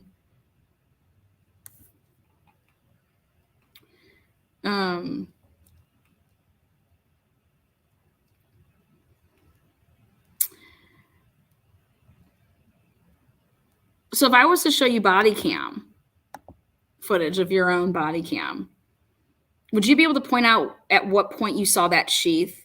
Like, do you recall the moment that you were like, oh my God, that's a sheath? Do you remember like saying that to yourself? Did you mumble those words? Would it be on the body cam? Were you just like, holy shit, I think I see a sheath? Can you recall when you say later you notice a sheath? So that probably was like a pretty big, I mean, wow, right? What dipshit leaves a sheath? Whoa. I mean, did you tell your buddies that you work with? Did you say, oh my God, can you come and look at this? Can you point that out in the body cam when you did that? The male wolf is true, Alpha. You guys are talking about wolves. I'm just curious though. We'll sit here all damn day and watch your body cam. But can you please point out where you see this sheath? My body cam ran out. Just kidding. I don't know. And so did you like, when you saw it, you didn't tell Blaker? Can you believe that? Your boy Blaker, you didn't even tell him. Blaker found out from ISP. Were you aware of that? So when you say that you guys are all like talking and you're briefing each other, like it just slipped your mind to be like, I found a sheath. Holy shit, I see a sheath. It's a pretty big deal. So in fact that Gunderson didn't see one, Noonan's, Smith, I mean, 4 other people, they never told you there was a sheath there. They didn't see one. They walked through the house because they walked you through the house, right? Officer Smith.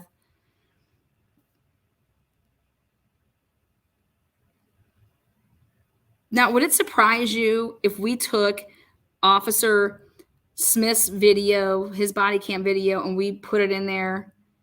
We played it for everybody. Would it surprise you if we can't see a sheath in that video? Would that surprise you? He doesn't see it. I mean, somebody had to check these bodies to see if they were alive, dead, right? I mean, nobody did. You guys just assumed, oh my God, they got to be dead. Is that protocol? Lana, balls to the wall. You know it. I'm just curious. So then we go through all this body cam footage and you didn't, so there's no sheath. And what if there was no sheath on any of these body cams? That's what I'd be doing. That's the first thing I'd be doing. I'd be like, sheath, sheath, sheath, sheath. Where's my sheath? Like, and then Officer Payne, like, when you saw this, that's a pretty big deal. You said later. So it wasn't when you walked through with Blaker, right? So you and Blaker were together at that scene for how long? And you never once said to Blaker, holy shit, look at this sheath. And he's over there like, what sheath? Or holy shit, did you see the sheath? Like, you guys, I mean, but now let me show you a different body cam. Do you recall when you went out to the house and you guys were pouring out liquor or beer or Trulies or whatever it is that they were drinking?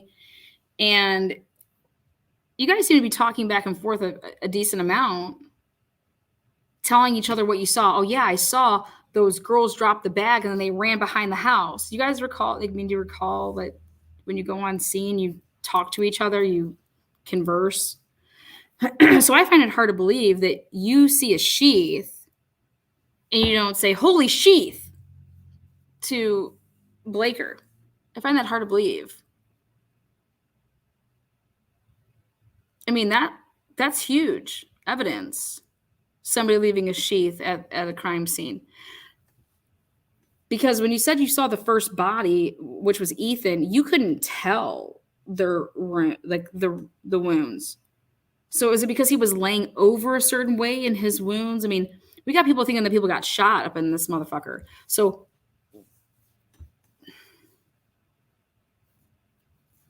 when did you determine that this was for victims of that a knife was used?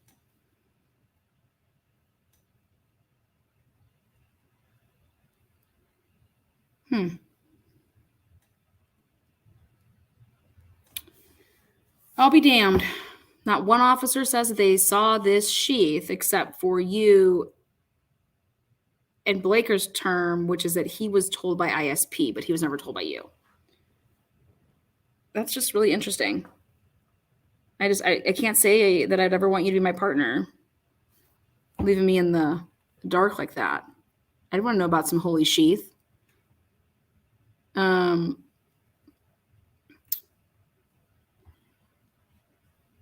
now, since this was your investigation, Mr. Payne, I'm assuming, did you do, like, when you say that Dylan originally stated, was it to you that she originally stated it, or was it to, like, one of the, like, who was the first person to interview Dylan and Bethany? Where were Dylan and Bethany living? Since they couldn't be in their home, like, where were they? Were they at a hotel? Were they at the sorority house? Were they at their homes and, like, their respective parents' place? You know, did you have any questions that this could possibly have been done by a female? Like, or was it just like, woo, no, never possible? Have you ever broken up with a female, Mr. Payne? They get pretty crazy.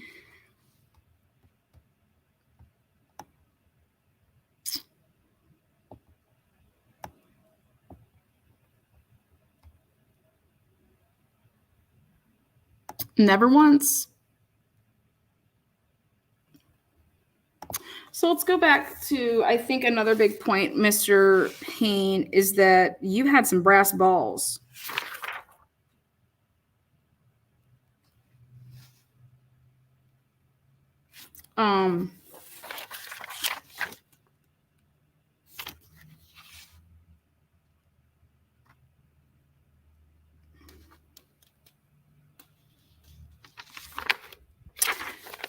When you got the historical data for Brian Kober on December 23rd. Okay. But when you did the cell phone towers, you only did from 3 to 5 a.m. Okay. So when you found that Brian Kober had gotten tickets and you were able to find his cell phone number, okay? Let me see. What was the date that you decided to further investigate Brian Kober to the point that you came across this person who had a white Elantra, okay, 6 foot, weighs 185 pounds. You determined off of a photograph that he had bushy eyebrows. Do you normally look at men and decide if they have bushy eyebrows, or did you show the eyebrows to Dylan to say, do you think these are bushy eyebrows? Because what you think is bushy could not be bushy to me. I mean, like, when someone says you got a bush, and I'm like, I just shaved. Like, manscape, like, what do you... So did you actually show it to Bethany, or Dylan rather, to determine if it was bushy? Because what she would think is bushy, I mean, come on. How did you determine the bush? But going back to this phone, the phone is, you see that he provides his phone number right here during a stop with Mr. Dookie. Okay. You guys like that bush? But we don't smoke that Reggie Bush. Payne's like, I totally wax. Isn't that so crazy though? These are two extremes, like somebody's naked and bush. And you would think like, oh my God, I saw this naked person and all I saw was just like the biggest bush. So maybe they're like mixing up the bushy eyebrows. Maybe it was really they were talking about the bush. Anyways, here we go. Right here, you said after further investigating, right here. So you run all this crap and you further investigate to include, because here, let's see what this guy has. And you come across on August 21st, 2022, that he got a traffic stop, right? Isn't that what's on there?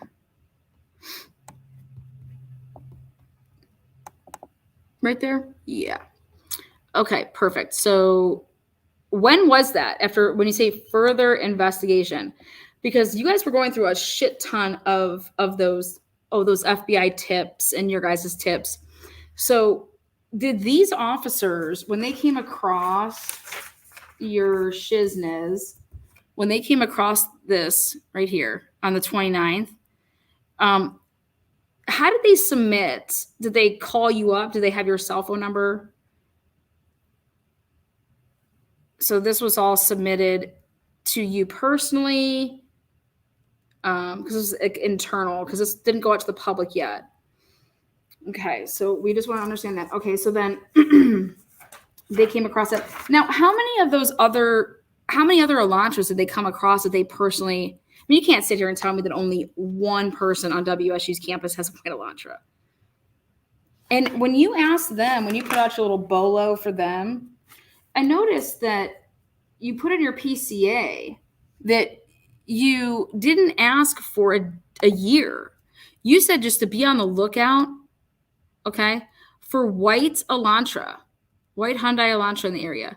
You never gave a year when you said that on November 25th, you asked law enforcement agencies to be on the lookout for white Elantra, white Hyundai Elantra in the area. You didn't give a year, though, in the PCA. Did you give them a year? Did you give them a year to look for? Because, I mean, you told all of the public it is 2011, 2013, and you never changed it. So I find that hard to believe. You told law enforcement, hey, have a free-for-all with any white Elantra. Okay, moving on. So they find this white Elantra. And again, how many had they ever found over there at WSU's campus? How many did they bring to your attention? How many emails do you have of them finding white Elantras? I can't wait to see this number. And then what did you do with that? Did you further investigate? Let's take a look. Let's see what happened here. So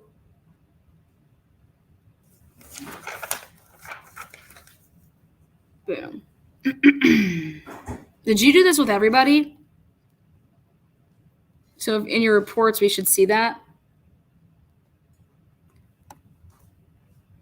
No year.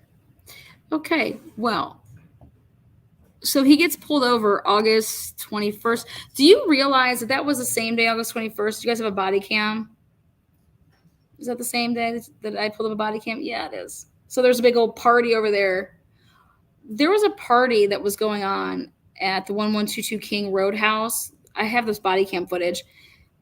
Do you see Brian Kohlberger's vehicle there? Do you see him there? No? Okay, curious. Okay. Thank you. Appreciate that. So he wasn't there at this party. Okay, perfect. Now, what did you do when he provided his phone number? How did he provide that? Was it on the ticket that he wrote on? Did he verbalize this? Can we take a look at this audio video, please, for a second? During the stop, which was recorded via a law enforcement body cam, Kohlberger provided his phone number. Now, I just want to hear him say this. I want to know why he was being asked about his phone number. Normally, when you pull somebody over, you ask them what their phone number is. What's your phone number? When you pull somebody over? I've never heard of such a fucking thing. I've never been pulled over and asked what my phone number is. I could see maybe if he filled out the ticket and he had to fill out a piece of paper and he put his phone number. But you asked him for his phone number? Hereafter, the 8458 phone is his cellular phone number. Investigators conducted electronic database queries and learned that the 8458 phone is a number issued by AT&T. So you realized that. Okay. When? Why did you do an inquiry on his phone? When did you do that?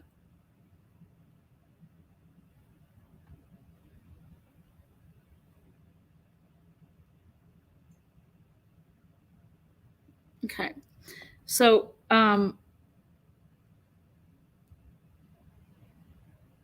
again, is this what you did with all of these white Elantras that you came across? I find that hard to believe, Mr. Payne. I think you were too busy wolf hunting, bear hunting. You guys, do you know what bleeds for 7 days straight and doesn't die? A female.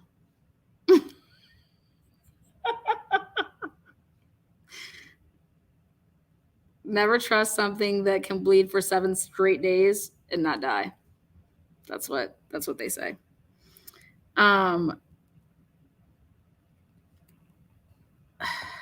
Okay, so then you come across on October 14th, 2022, Brian Kohlberger was detained as part of a traffic stop. So this guy, talk about luck of the Irish. He gets pulled over in August. He gets pulled over in October. These are traffic stops. What were they for? And this was by a WSU. That one was by a sheriff. And upon review of that body cam and report of that stop, Kohlberger was the sole occupant. Was he not the sole occupant when he was pulled over the first time in August? Because you made it a point to say upon a review of that body cam, Kohlberger was the sole occupant. So I have to ask you this. Who was in the vehicle with Brian on August 21st?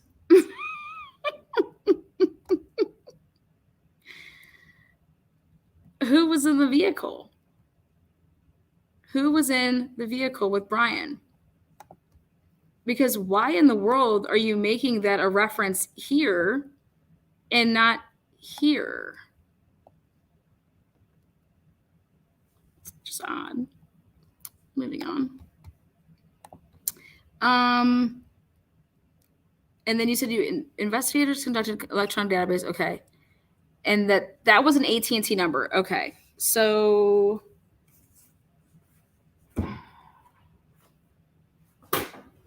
I got my AT&T, we're going to get to this. I got my AT&T towers in Moscow. We're going to get to it. Here we go. Look at that. Here you go. Here you go, Mr. Payne.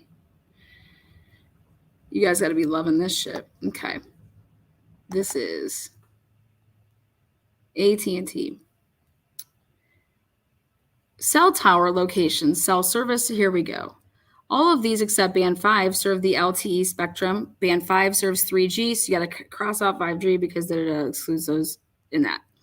There are 2 4G LTE AT&T towers in Moscow and 6 Verizon towers.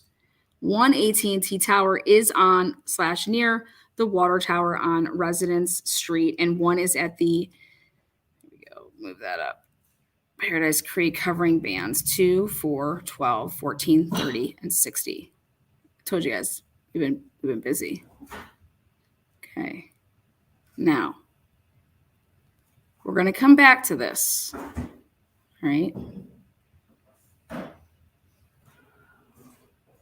But just so you guys can all see it, we're going to come back. Ready? Okay. So,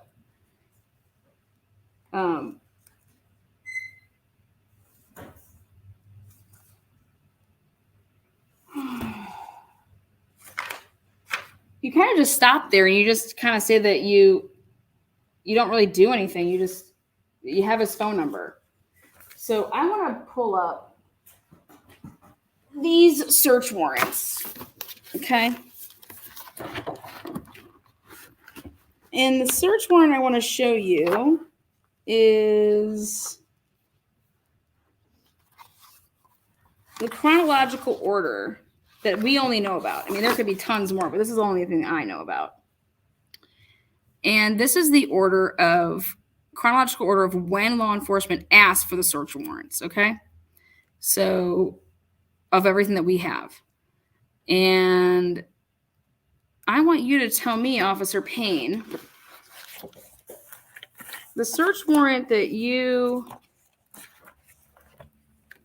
asked for,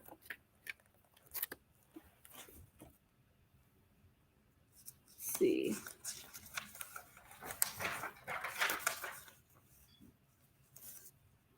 Stuff that was after the 11:29, Brian's car was found. So we have 12:40 or 12:04. Okay. We have that you asked for Google. DoorDash, 12:12 was Blue Ridge Knives, 12:14 Extreme Networks, a Tinder account, AT&T historical data on Colbert's phone. Okay.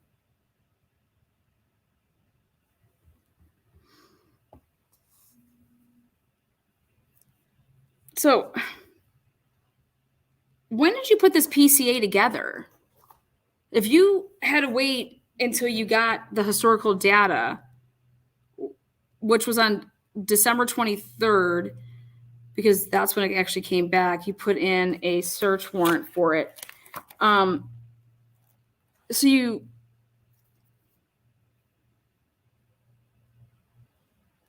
couldn't have been on your, like, when was Brian on your radar? When did you start monitoring him? How did you monitor him? What did you use? Did you do other search warrants for, because you said that he pinged 12 times. How did you figure that out? Because you had his number and a police stop. So then you were able to put that in. So you asked for other times. You asked for other times that the cell towers were hitting or pinging. Is that what you did? It looks like you just went through hell, a lot of trouble for this man. But nobody, he didn't ping off the original night. He's a grad student, or what was he, PhD student there, Mr. Payne?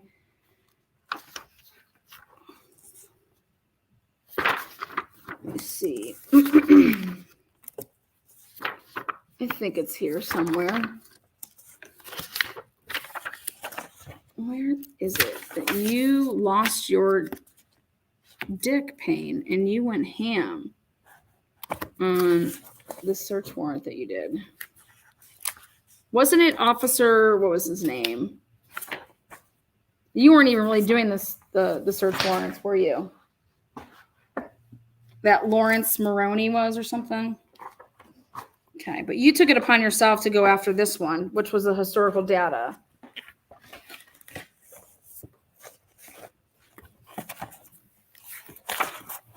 Did you travel to Pennsylvania when subject that you were on? Here we go. Found it.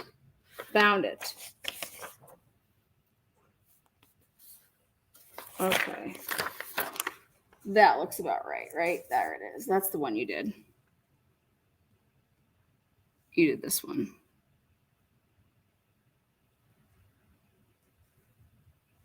So Payne obtained it, and then literally the same day it came back. You received an email from AT&T, which contained the requested information. Okay. Now, I was looking through something, and it said that you could not, what was it? Somewhere, I'll find it here in a second.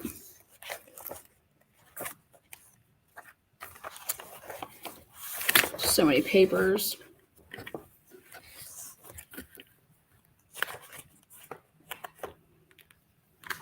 Hell. Oh, here it is. You pulled the router, right? It's the router, right? So my client, he was never seen on this router, right? Charter Communications. Okay. His phone didn't show up on that router, did it, at all?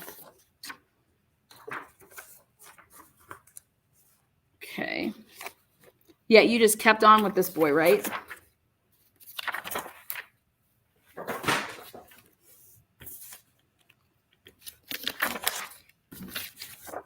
Let's see. I think I have one more thing. I don't know. It's somewhere. It'll pop up when I need it.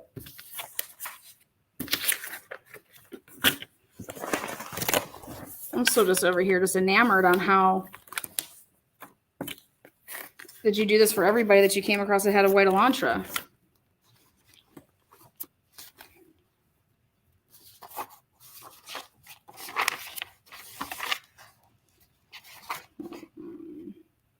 Okay.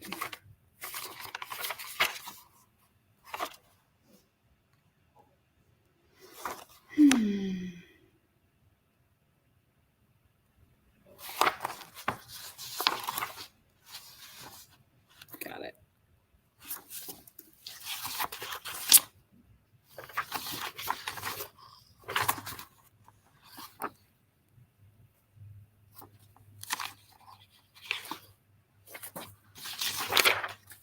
Okay. Do you recall getting a search warrant on 12/2/2022 for UPS? Why did you need to amend that search warrant? What did you need from that search warrant that you needed to amend that? So basically, you got an original search warrant because you wanted the video associated with this UPS. And so you got one. And then you found something that could be considered outside the scope of the search warrant. So you then had to go and speak to Megan again and provide more information as to what then you needed another search warrant for, or to amend it to include. Can you give me some information on that?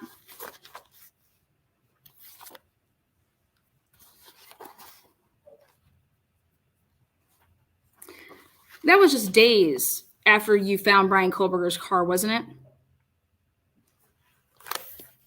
Okay. Did you see any white Elantras? Did you see Brian? No. Who did you see on any of that?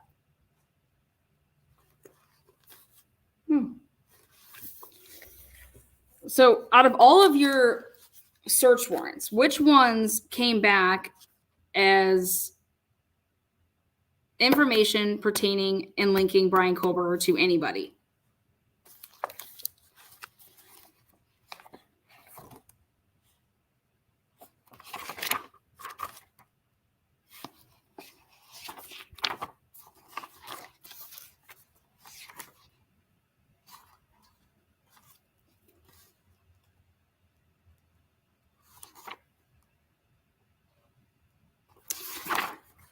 Mr. Payne, you and your team attempted to get, or had it available to get a search warrant for Kaylee's Reddit right here on November 20th. Why did you not serve the search warrant until December 1st? Why did you wait, 11 days to serve that search warrant? Who goes and obtains a search warrant and then hangs on to it for 11 days and serves it 11 days later? Again, this is for a Reddit. This is Reddit. So just serving it just after finding out about Brian Kohlberger.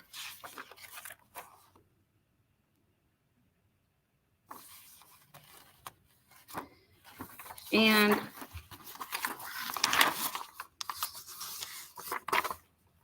it was returned here 1st of December at approximately 2:09. You see that? And right here it says Kaylee and it has the number. Nobody else.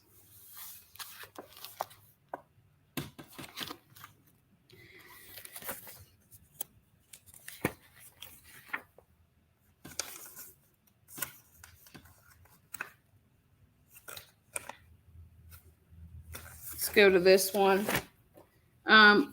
You served some Tinder search warrants. This one, December 22nd, which would be right before Cheers to the Happy Hour crowd.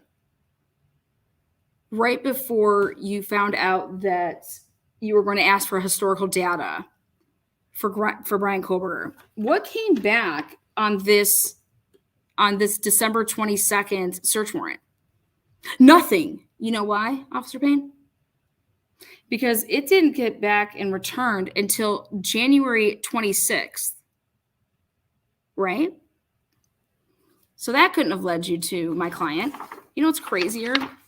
Is that on January 27th, or I'm sorry, on January 25th, look at this.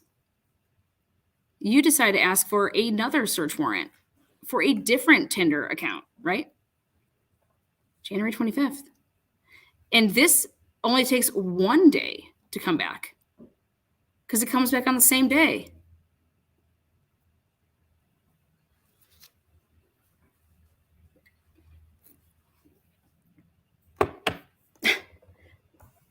How is that possible? What did this come back with?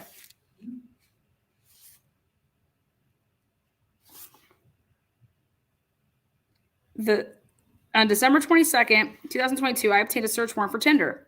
The warrant was served on December 22nd, 2022. On January 26, 2023, I received an email directing me to secure download for the data request. There it is.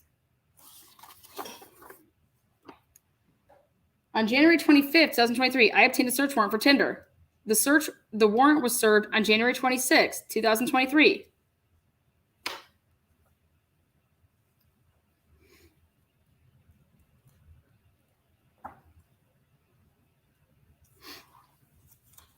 But yet you were telling everybody that there was no stalker, nothing that you could find, right? Because neither one of these are Kaylee's accounts, is it? These ones aren't Kaylee's, right?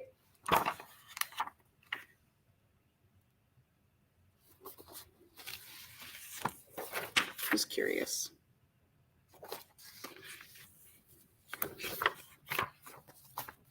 On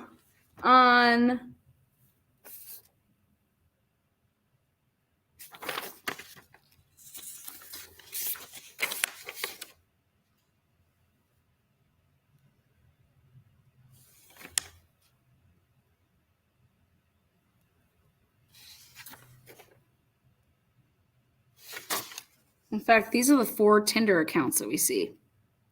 The first one that you did, it was Kaylee's on 11/29. The second one you did was on 12/6. The third one, 12/22. And that was your fourth one.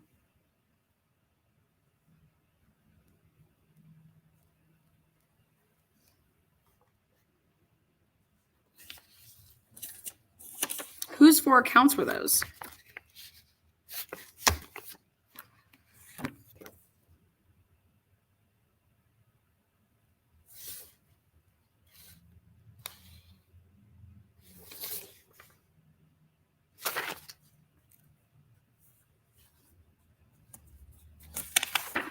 Why did you obtain a search warrant for Extreme Networks? Where's the search warrant for LinkedIn for Kaylee's account?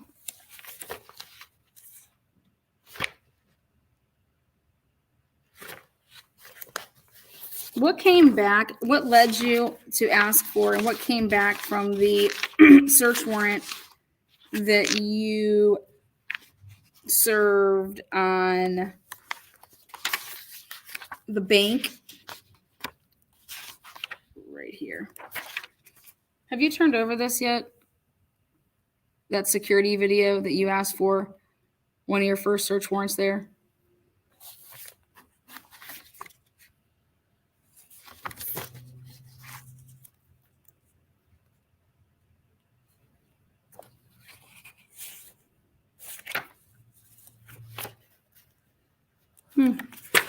Oh, well. Why in the world would you ask for a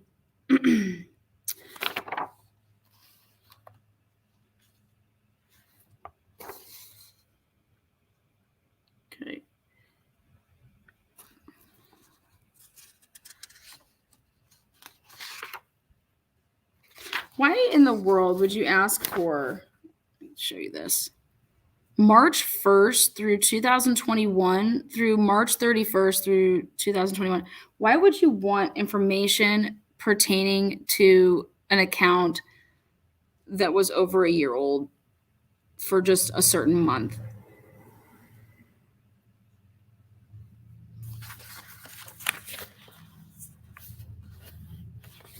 And what was the date that you wanted that?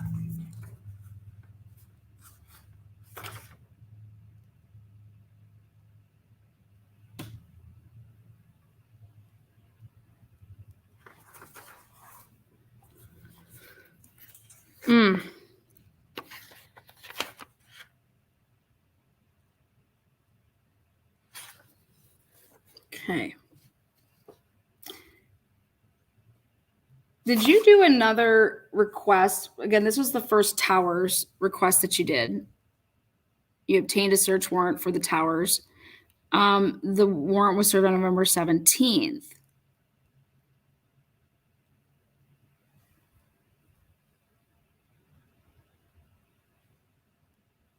I thought the warrant was served on November 16th. So when the fuck did y'all get the towers back?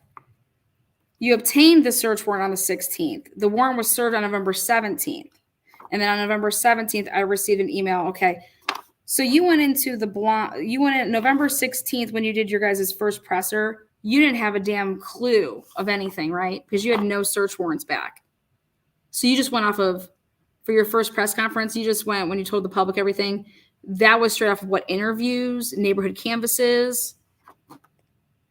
But yet you were so determined that the community was safe.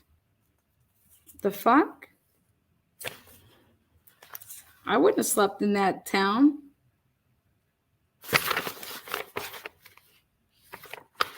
Huh. All right. Well, I think that's this Google account here.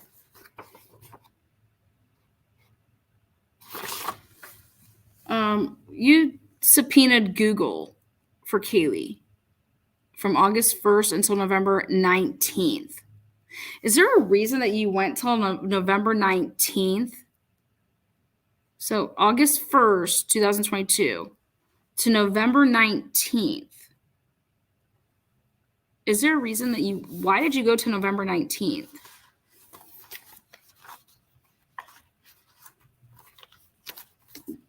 Also,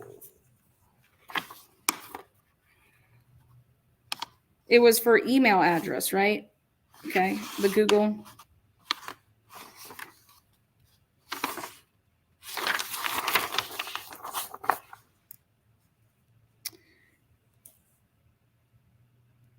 You wanted the contents of all emails associated with the account, right? All records or other information stored. Length of service, so the IP address, telephone, right? So I have a question.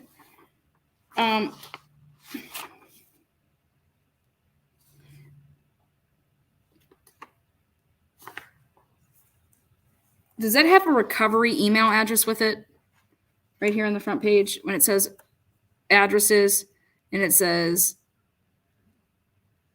residential addresses. Can you tell me what addresses were associated with that? Can you also tell me what the business address was associated, as well as to include alternative and recovery email addresses? Did you then subpoena those email addresses?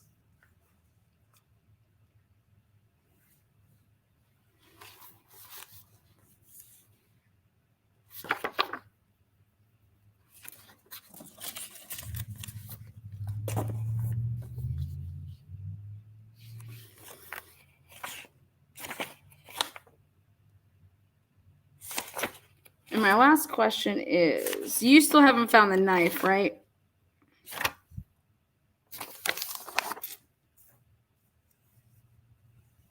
No, we have not. Okay. Well, on 11/29, on the same day that you find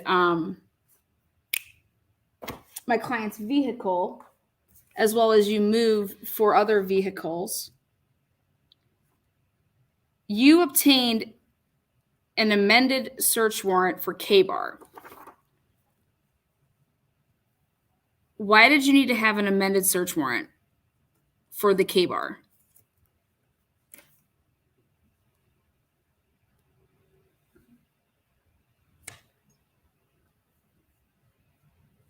What information came back that you needed to go and seek out Megan to get another search warrant, or basically to have her, okay, widen your scope or whatever it is that you're looking for?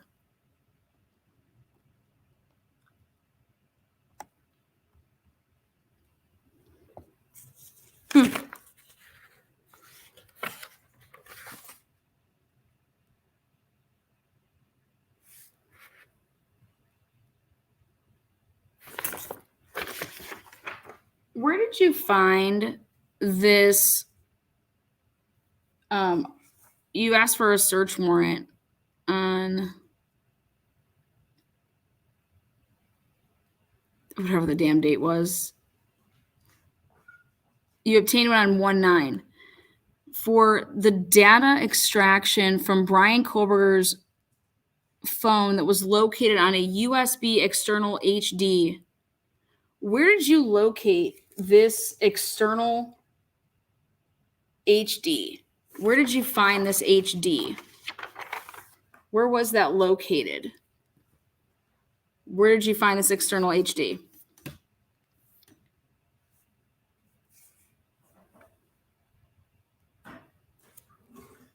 Okay. And last question. When you interviewed the girls, did you ever ask them about the Tinder, the Cash App, the Venmo transactions? They would pay each other through Venmo, okay? Did you ever ask them what certain phrases meant? So when someone says, I'm paying somebody for ya, ya, ya, do you know what that is? When somebody says they're paying somebody for a bar stool, was it a bar stool?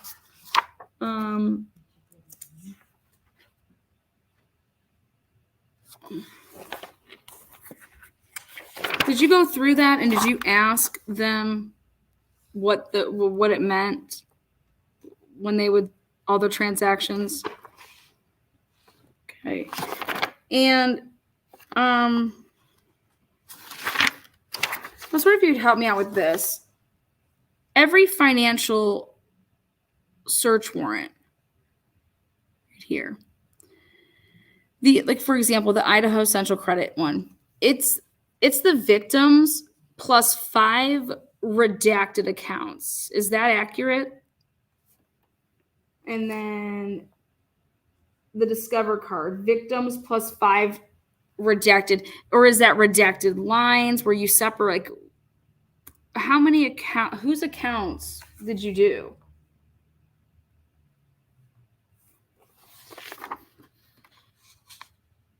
And did anything come back to Brian Kohlberger with any of this? Like you did the eBay, the K-Bar, all of the search warrants that you did. I mean, you guys searched the shit out of everything. Did anything come back to Brian? Any payment, any transaction, anything? What came back to Brian?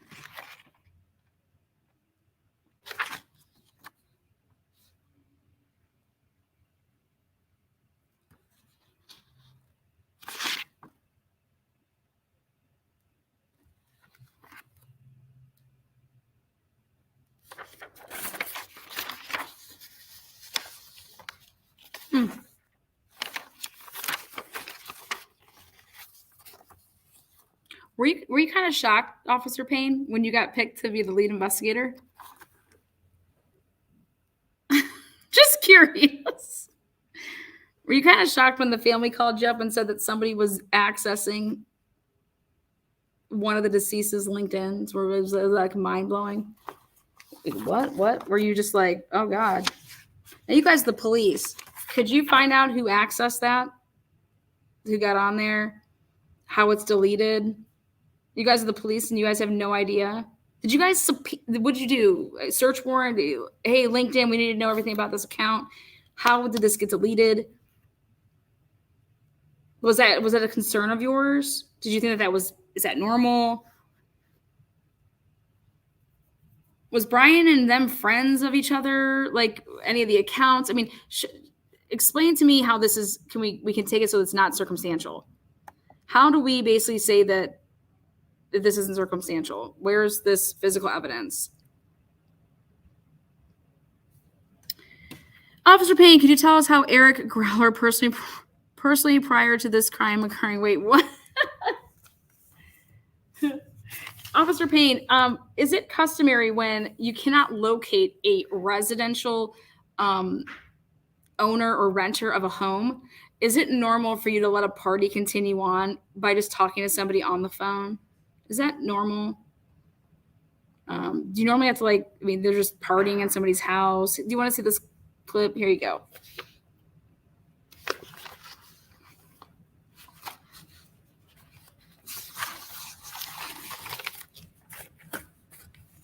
Officer Payne isn't on trial, Annie.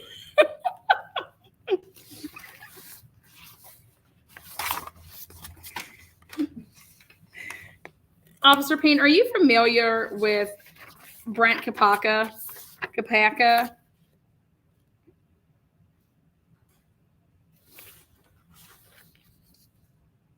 I mean, do you think that it was extreme, Officer Payne, to get a search warrant for Extreme Networks? Is that extreme?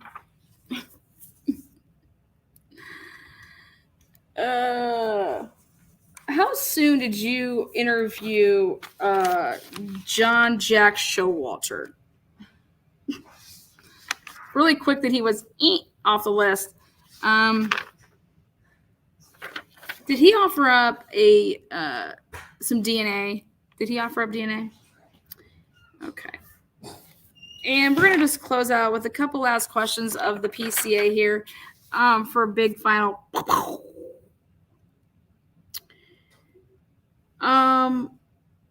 You mentioned in this PCA, thank you. You're doing a great job tonight, Lana. Worth the money. Woo, I'll take it. Woohoo. Ooh, blankety blank. Blanky blank, blank blank. It's a blank check. All right.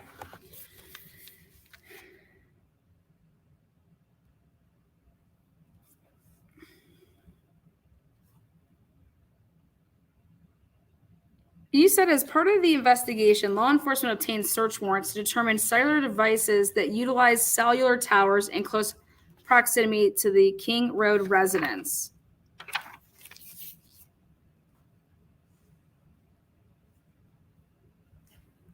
There you go, right there, page 11. What is that? The 11/17 search warrant that came back from 3 to 5, or was that a different one? Oh, yeah, that is. See that 3 to 5. Perfect. Okay. See, one of my questions there. What is the date of this warrant? Okay, perfect.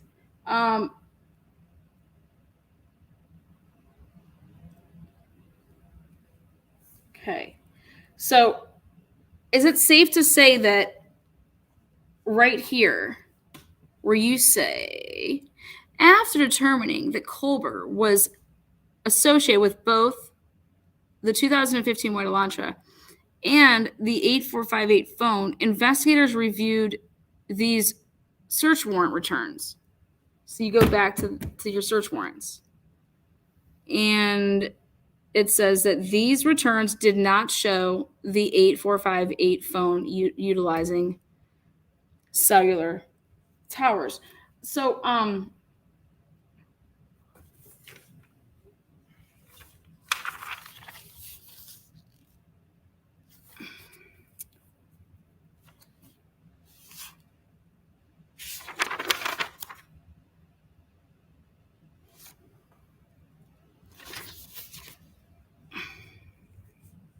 get this straight, Officer Payne.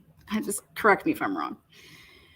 You did that part of it after you talked to WSU to find out that Brian was currently a PhD student in criminology. You looked at his records pursuant to records provided by a member of the interview panel for the Pullman Police Department. So that didn't come from the school, did it? Because isn't that like a violation? We learned that Kohlberger's past education included undergrad degrees in psychology and cloud-based forensics. These records also showed Kohlberger wrote an essay when he applied for an internship with the Pullman Police Department in the fall of 2022. So he applied in the fall. Are you sure about that? Are you sure about that date? How did you come up with that date? Because I have it that my client, he was in Pullman, Washington in the spring of 2022. He went there for spring break, and he was there and he met with the chief of police. And normally people apply in the spring for the coming fall season. So you're telling me that he applied in the fall of 2022? Why would Brian do such a stupid fucking thing like that? Why wouldn't he apply in the spring when he was there and he met with, do you want to see these emails that I have here from,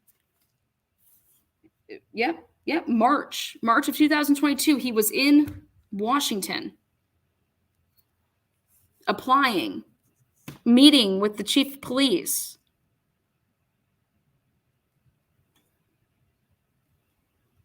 So are you sure on your dates there? Because I don't think that you are. Again, right here. Can't get much clearer than this.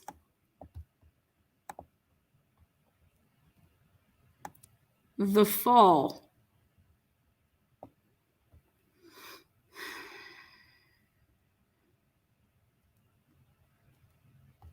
He didn't write that essay in the fall.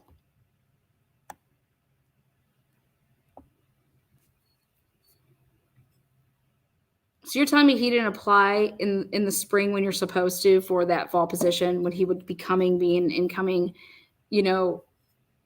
PhD student? In fact, I went ahead and I looked up the program, and it says all about your program.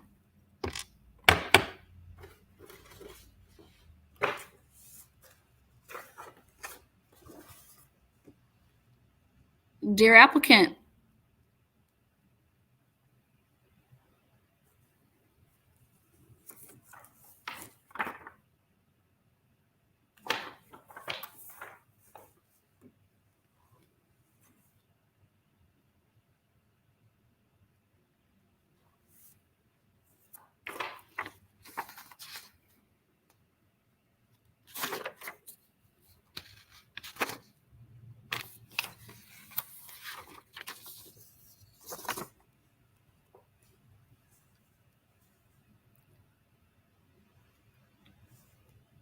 required documents.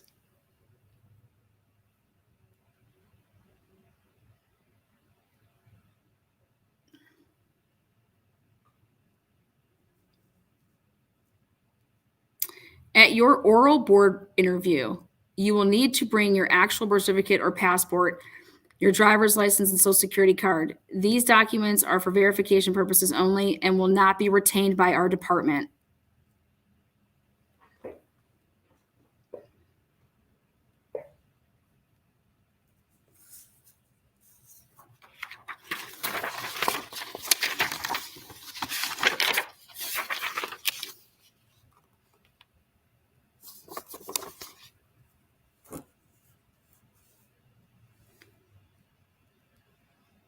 Let's see.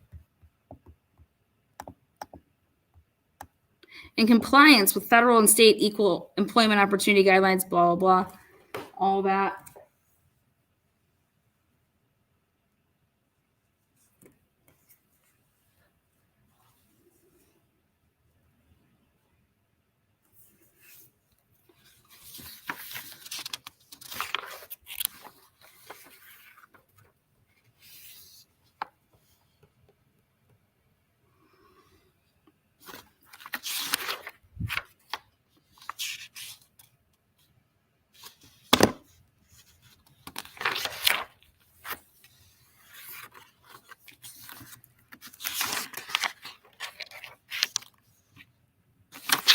Oh, here it is. Is this the, let me back this up.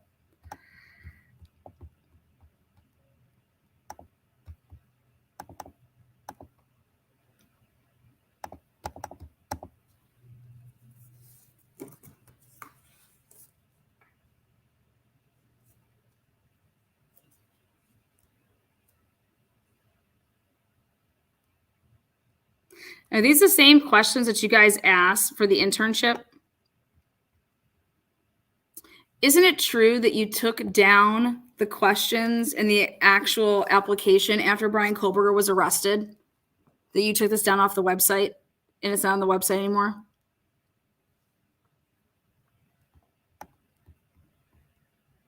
Explain how you intend to deal with the demands of being a college student and working for the WSU Police Corps. Isn't that just changed out in the other essay question? How did you find out that he wanted to be in cloud forensics and all that crap? Please explain a time in your life you have had to make a critical decision under stress. How did you handle yourself and what was the overall outcome of that situation? And please discuss your 3 best attributes and how they will help you succeed. Isn't that pretty similar to what you looked at when you were pulling up this alleged fall shit that happened really in the spring? Okay. Who drives across the country and decides that they're going to fill out an application once they get somewhere? Wow. Not somebody that's anal like Brian. You think Brian's going to go to a school that he got dogged at? Okay. So let's go back to this. He applied for an internship with the Pullman Police Department in the fall of 2022. Kohlberger wrote in his essay he had interests in assisting rural law enforcement agencies with how to better collect and analyze technological data in public safety operations. Kohlberger also posted a Reddit survey, which can be found by an open source internet search. So you did all of this before, as part of this investigation, law enforcement obtained search warrants to determine cellular devices that utilize cell towers. No, you did this part. You did that earlier. But you did all of that, and then you decided to take his phone number. And you realize that, okay, it's not there. His phone is not linking to any tower. Based on my training experience and conversations with law enforcement officers, he probably shut his phone off before he went and committed this crime. So the reason there's an X there is because every road you went, there was a dead end. Show me any road that you took that was leading to Brian Kohlberger. What road did you take where you didn't meet a dead end? That's the dead end. The tower's dead end.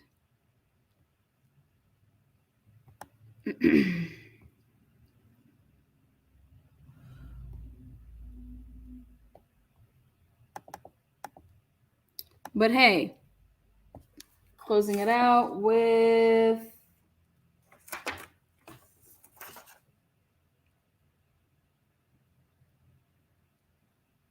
these records also include historical cell towers.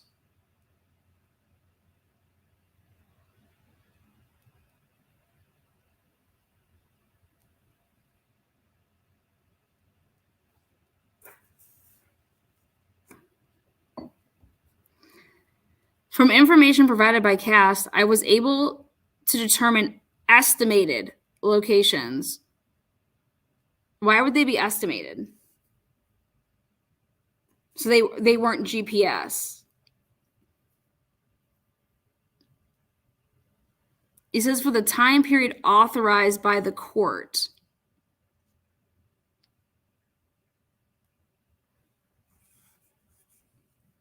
What time was authorized by the court?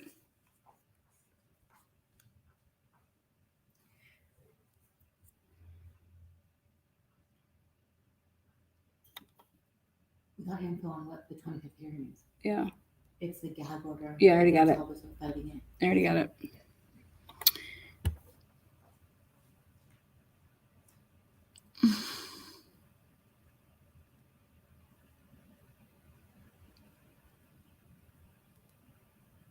Where is this search warrant? Where is this search warrant? Right here. Where does it say that you can access this?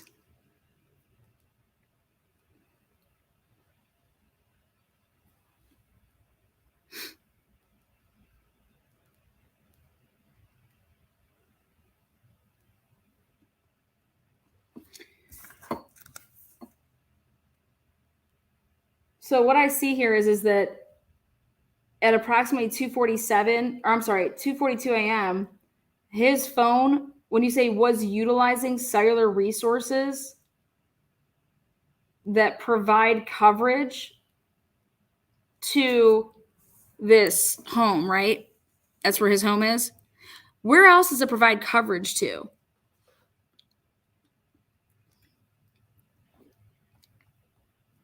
Isn't there a radius? So he could be anywhere within that radius, right? He could have been at this place, that place, this place, right? Okay. So it doesn't just have to be that he was at home. Well, where was he before 2:42? Oh, that's right. You didn't interview him. You didn't ask him what he was doing that day, did you? You weren't the least bit curious? You're going through all this trouble. What's going on? Okay, so then at approximately 2:47 a.m., his phone again utilized cellular resources that provide coverage southeast of Kohlberger's residence. And you deemed that this was consistent with him being at his home and then traveling south through Pullman. But he could have been anywhere traveling south, allegedly, right? Do you have video footage of him walking out of his home at 2:42? Okay. At approximately 2:47 a.m., the 8458 phone stops reporting to the network, which is consistent with either the phone being in an area without cell coverage. Okay. So where was his phone before 2:42? Was it on or off? Like, do you have anything before that time frame? Could this be a glitch? I mean, this is just a 5-minute span. So you then say that his phone picks back up at 4:48 in the middle of Blaine.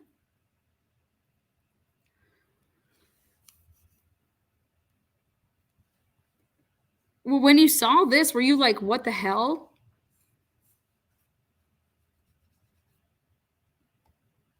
No, I thought that I was dealing with somebody that was trying to be really, really sneaky. I was like, holy shit, this guy's coming for it. Like, this guy, I mean, he planned this, he's smart. We got to try to catch this mofo. That's what I felt. I felt like we had our right guy. Is this a hunch? Okay. So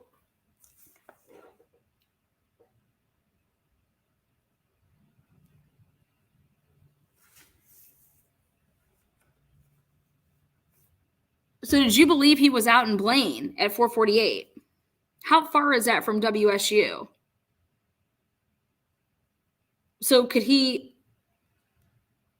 if he's the white Elantra at 4:20, when he's zooming out of there, did he go home, and then go to Blaine? Well, then why did you ever say that? Why does Blaker say that he went straight home?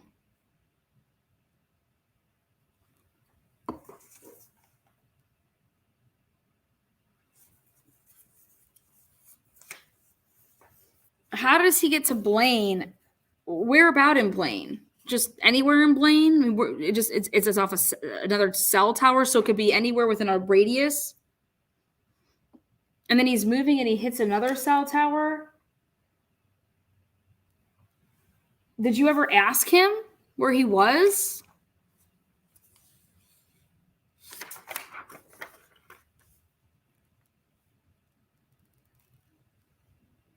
And when you say that his phone is utilizing resources that provide coverage, like, what was his phone doing?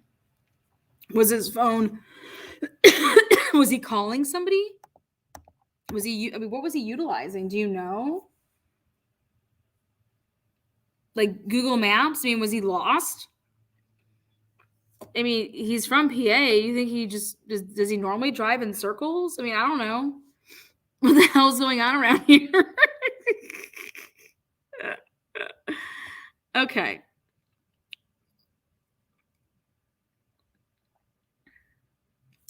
All right. Then you say at 9 o'clock in the morning. So he's up all night. He gets back to his, well, what you deem his place. And his phone is using a tower that's consistent with where he would be if he was at home at 9. And it's traveling to Moscow, Idaho. I can't wait to see. I mean, do you have it like little dots? I mean, specifically the 8458 phone utilized cellular resources that would provide coverage to the King Road residents between 9:12 a.m. and 9:21 a.m. The 845 phone next utilized cellular resources that are consistent with the 8458 phone traveling back to the area of the Culver residence and arriving to the area at approximately 9:32. How did he make it back at 9:21 if he left at 9:21 to get back home at 9:32?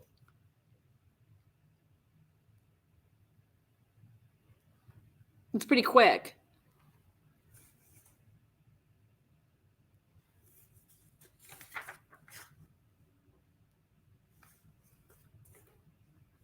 Then I'm just really concerned about this. Investigators found that on 8458 phone did connect to a cell phone tower that provides service to Moscow on November 14th. But investigators do not believe the 8458 phone was in Moscow that day. Why did you not believe that? How can you believe it on the 13th that he's doing all of this shit and that his phone's where it's pinging? But on November 14th, 2022, investigators do not believe the 8458 phone was in Moscow on that day. Why don't you believe that? Was he somewhere else on camera somewhere? Was he at the police department telling you guys he was the DoorDash? I mean, what in the fuck is going on? How do you even explain this? But you want us to believe that it was accurate the other day, but now this day his phone was in Moscow, but we're telling you it's not. I can't wait for you to explain to me what you think he did. Okay. Well, I'm here for it. That goes back to my VPN question. Was he on a VPN? I would think that you would be saying something like that, but I mean, whatever. Based on my training experience and the facts of this investigation thus far, I believe that Culver, the user of the 8458 phone, was likely the driver of the white Elantra that is observed departing Pullman, Washington, and that this vehicle is likely suspect vehicle 1. Additionally, the route of travel and the lack of the phone reporting to the AT&T towers is consistent with Culber attempting to conceal his location during the quadruple homicide. That is if the quadruple homicide is between that time. But 911 wasn't called until noon. And the ME has given what time frame that this could have happened.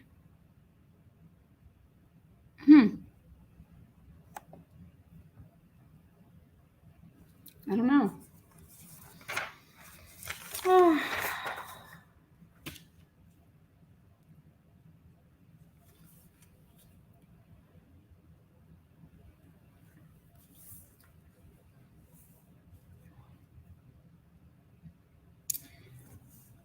Okay, so I have a question about this. I was able to determine estimated locations for the 8458 phone per the court order. So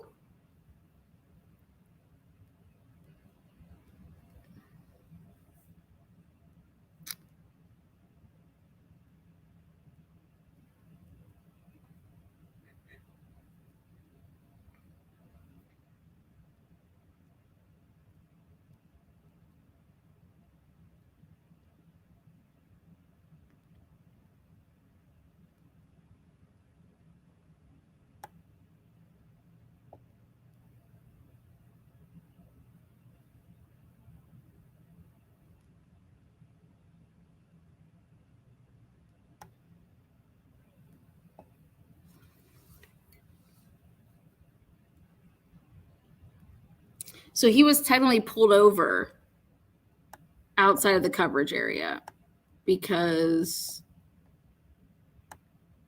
11:35 is the coverage time, 10:34 to 11:35. So when he was at approximately 11:37 p.m., Culber was stopped. So he was out of the coverage area.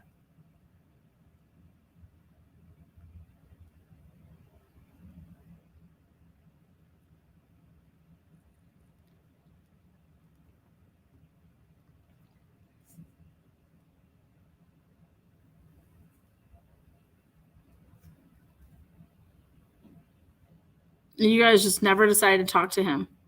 Wow. No, because we believed he was our guy. Okay. I mean, I don't know what to say about it. I don't know what to say why you wouldn't.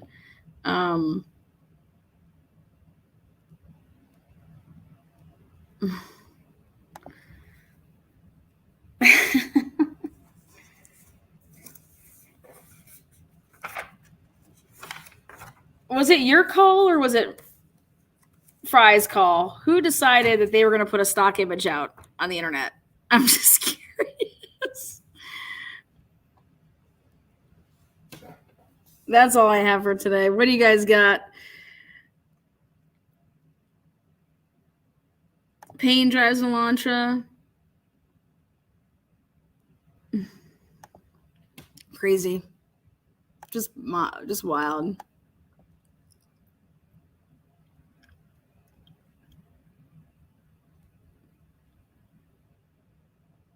Yes, Joanne, please do. Oh, thank you there.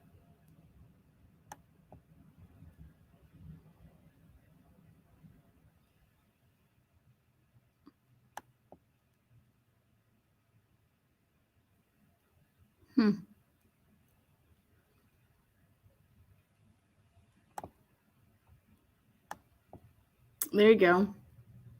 If I knew I was innocent and I had proof, I wouldn't be spending months in jail waiting to prove that. I like my freedom. Yeah. I don't. I can tell you this. Justice takes time.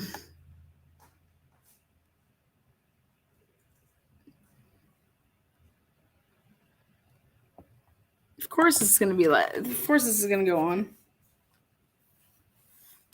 I think it's wild.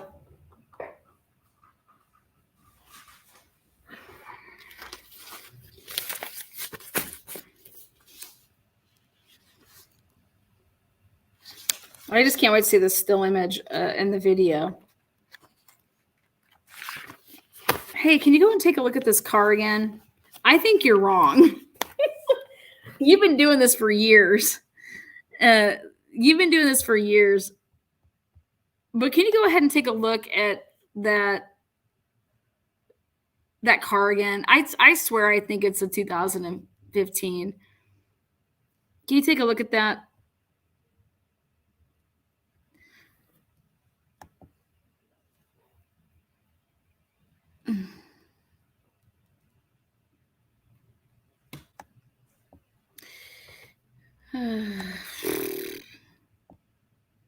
Just here for some tea. I want some crumpets. You haven't seen nothing yet. BF? Who's BF? Bethany?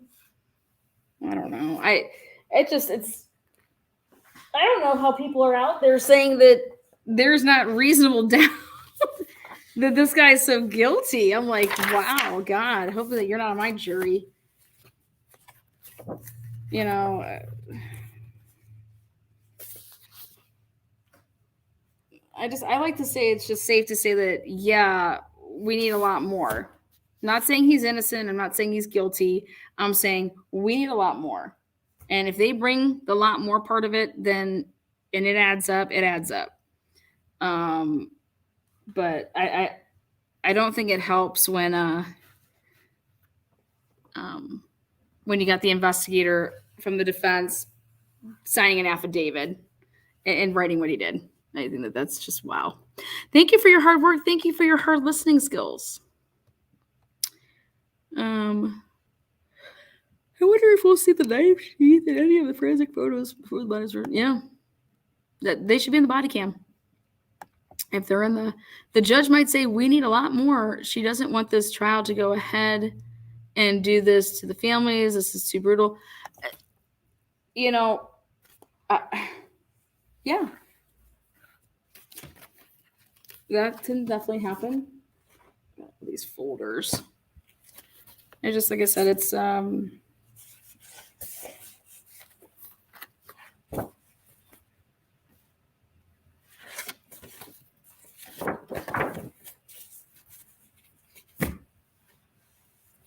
is an isolated targeted attack.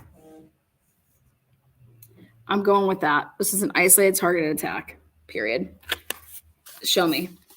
And show me why, if this is an isolated targeted attack, then that means there's motive, in my opinion. And it would even if it was that somebody was stalking them, even if it was somebody that was this incel obsessed, like they had to come across them somehow to then stalk them. Okay, you had to cross paths at some point for that to even be a thing. And it's not a stalker's MO, though. If you're stalking one person, you want to isolate them. You want time alone with them. I just don't think that fits. But what do I know?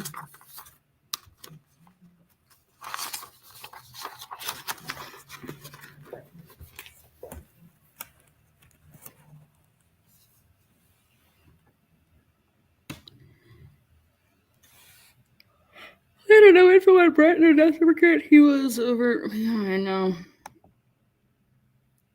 I'm trying. None of that makes sense. But you guys rock, and I appreciate you guys for being here. Thank you guys so much, and much love to all of you. Happy Monday. Get some rest, and we will be talking soon.